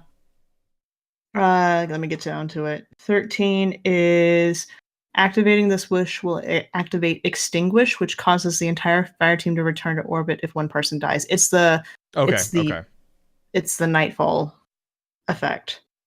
11th is the grunt birthday party, which is also funny. Oh yeah, it's hilarious.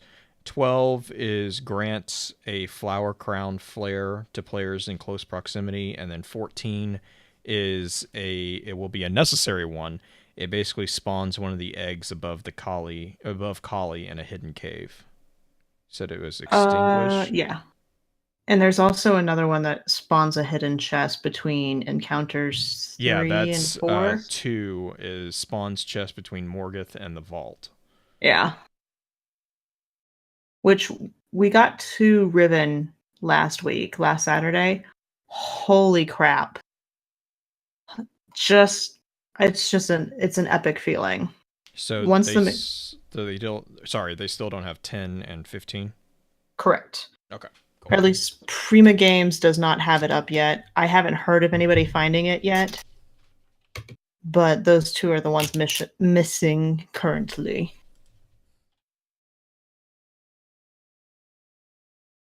I actually really enjoy the mechanics of this raid, which sounds weird now that you have to be high enough level, which does suck, but once you hit the Petra's Run, Shay, the Nightfall / Petra's Run. I know a few people who have completed that in Hydra Clan with us, but not my group.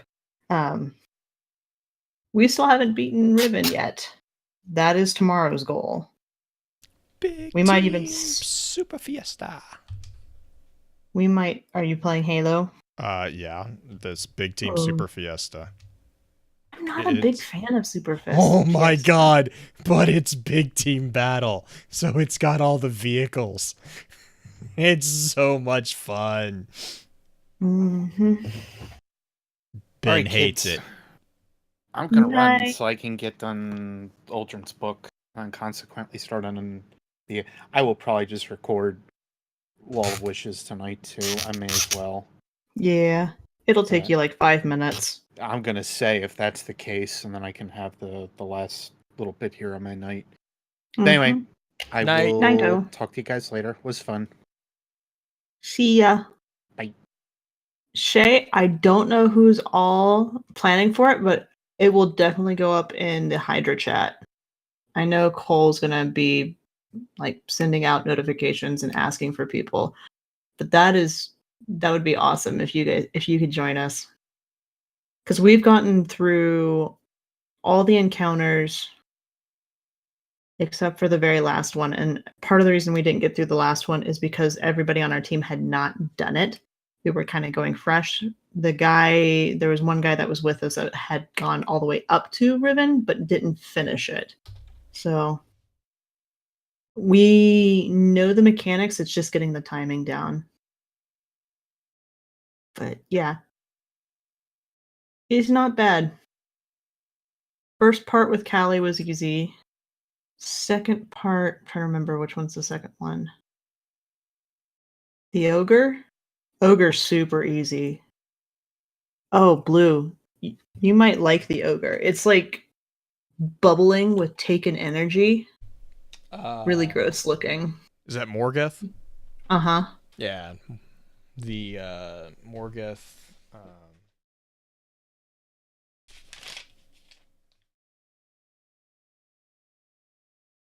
The Spire Keeper. No. Yeah. The second encounter is the Which is climbing really- the spire. Which is really Not interesting the because Morgoth. Morgoth was also the Lore Keeper. The lore keeper? Yeah, hang on real quick. All right, Z, okay, so you're good to go. Okay, cool. What's he doing? Forums. Nice. Oh God! No, you took the turret. More. But once you get past second encounter is a little bit of a rough as far as mechanics. Third encounter is easy. Fourth encounter is mechanic heavy. Last encounter is not mechanic heavy, but it's Oh, timing. Morgath is who I was thinking Morgath. of. Morgath, the Lore Keeper, Oh. who we killed in the Undying Mind without stealing any of the knowledge from them. Is very. So I refer to Mylan as Morgath. Ah. Because he's the Lore Keeper. Well, now he is. Let's see here. Oh God!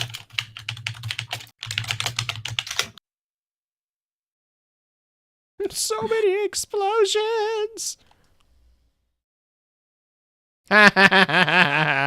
Railgun to your face. Let's see here. Morgeth. Morgeth. ETH is the Spire Keeper.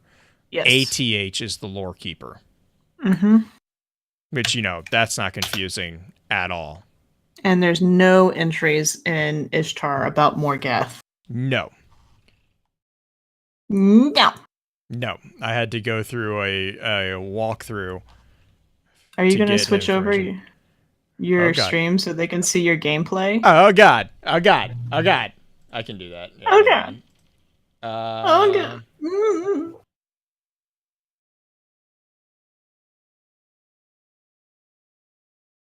Vault isn't actually that bad.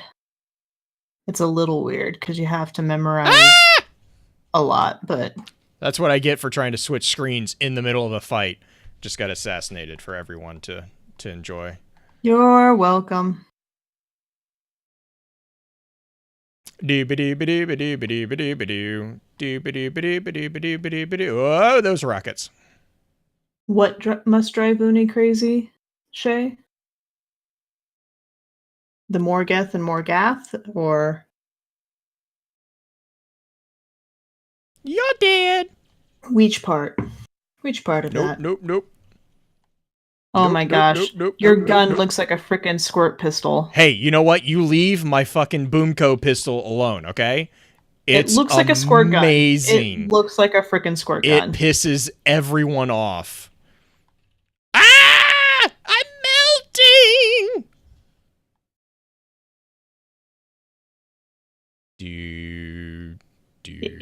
Do. Oh, you got blown up. All right. What else is going on?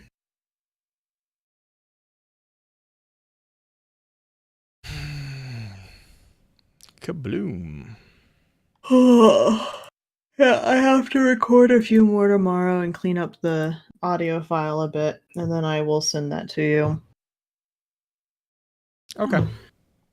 At some point. Ow! Mother! Halfway to victory. How the hell did I get a snapshot? But okay, I'll take it.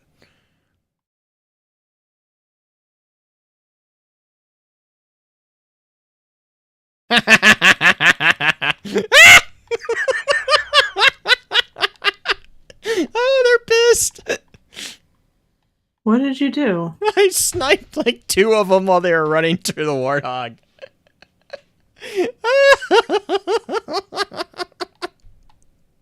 They got angry. It's a day for you.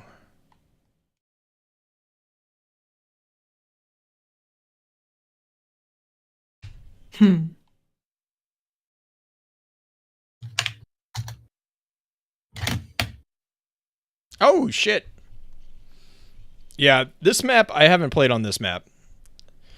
I'll be honest, Viking is my favorite for this game. Oh, jeez. Oh, I should stop the chrono. That way we're not ending up with 7 days worth of... Oh, you got killed. There we go. Total time, 2 hours, 23 minutes, and 54 seconds. We stopped a little bit ago. I just jumped into the warthog. Why does somebody have a freaking Discord link as their name in Discord? Did another one jump in? I banned him. No, there's one that left. Alright, banned. Oh, no, I already banned that person. Okay. Okay, that's just weird. Like, why would you do that? Because I'm pretty sure they're probably bots. Spray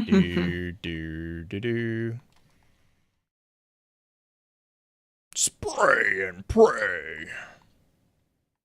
Meep, beep, beep, beep, beep.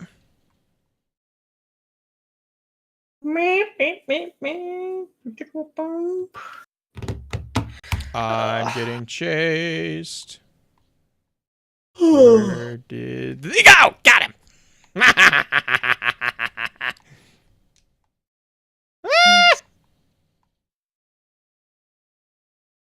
So next week we're talking about Varix. Got it.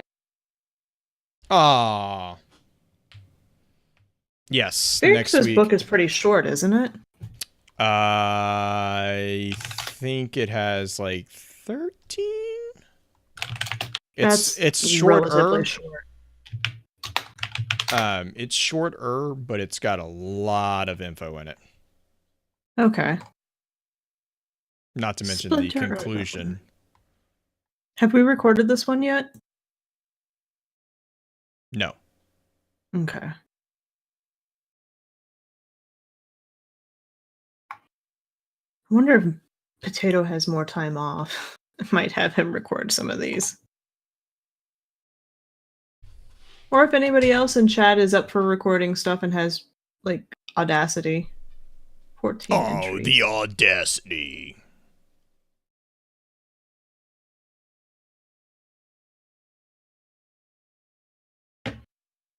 Bam, bam, bam, bam, bam. Okay. 14 entries. Hey, I was close. Okay. I am going to get off and go say hi to my wife because we had 15 minutes once she had gotten home before I had to start the show. So No worries. All right, guys. You guys have a great night. I'm waving at a camera that's not activated, so here's your mental image of me waving at you. Good and night. I'm blowing a kiss to you all. I'm not going to do that, but have a good one. He's totally doing that. He's just not saying it. Mwah, mwah, mwah, mwah. All right. See you guys. See, I didn't even make the sound. No, Weird. it's all right. All right. I love him more than you do.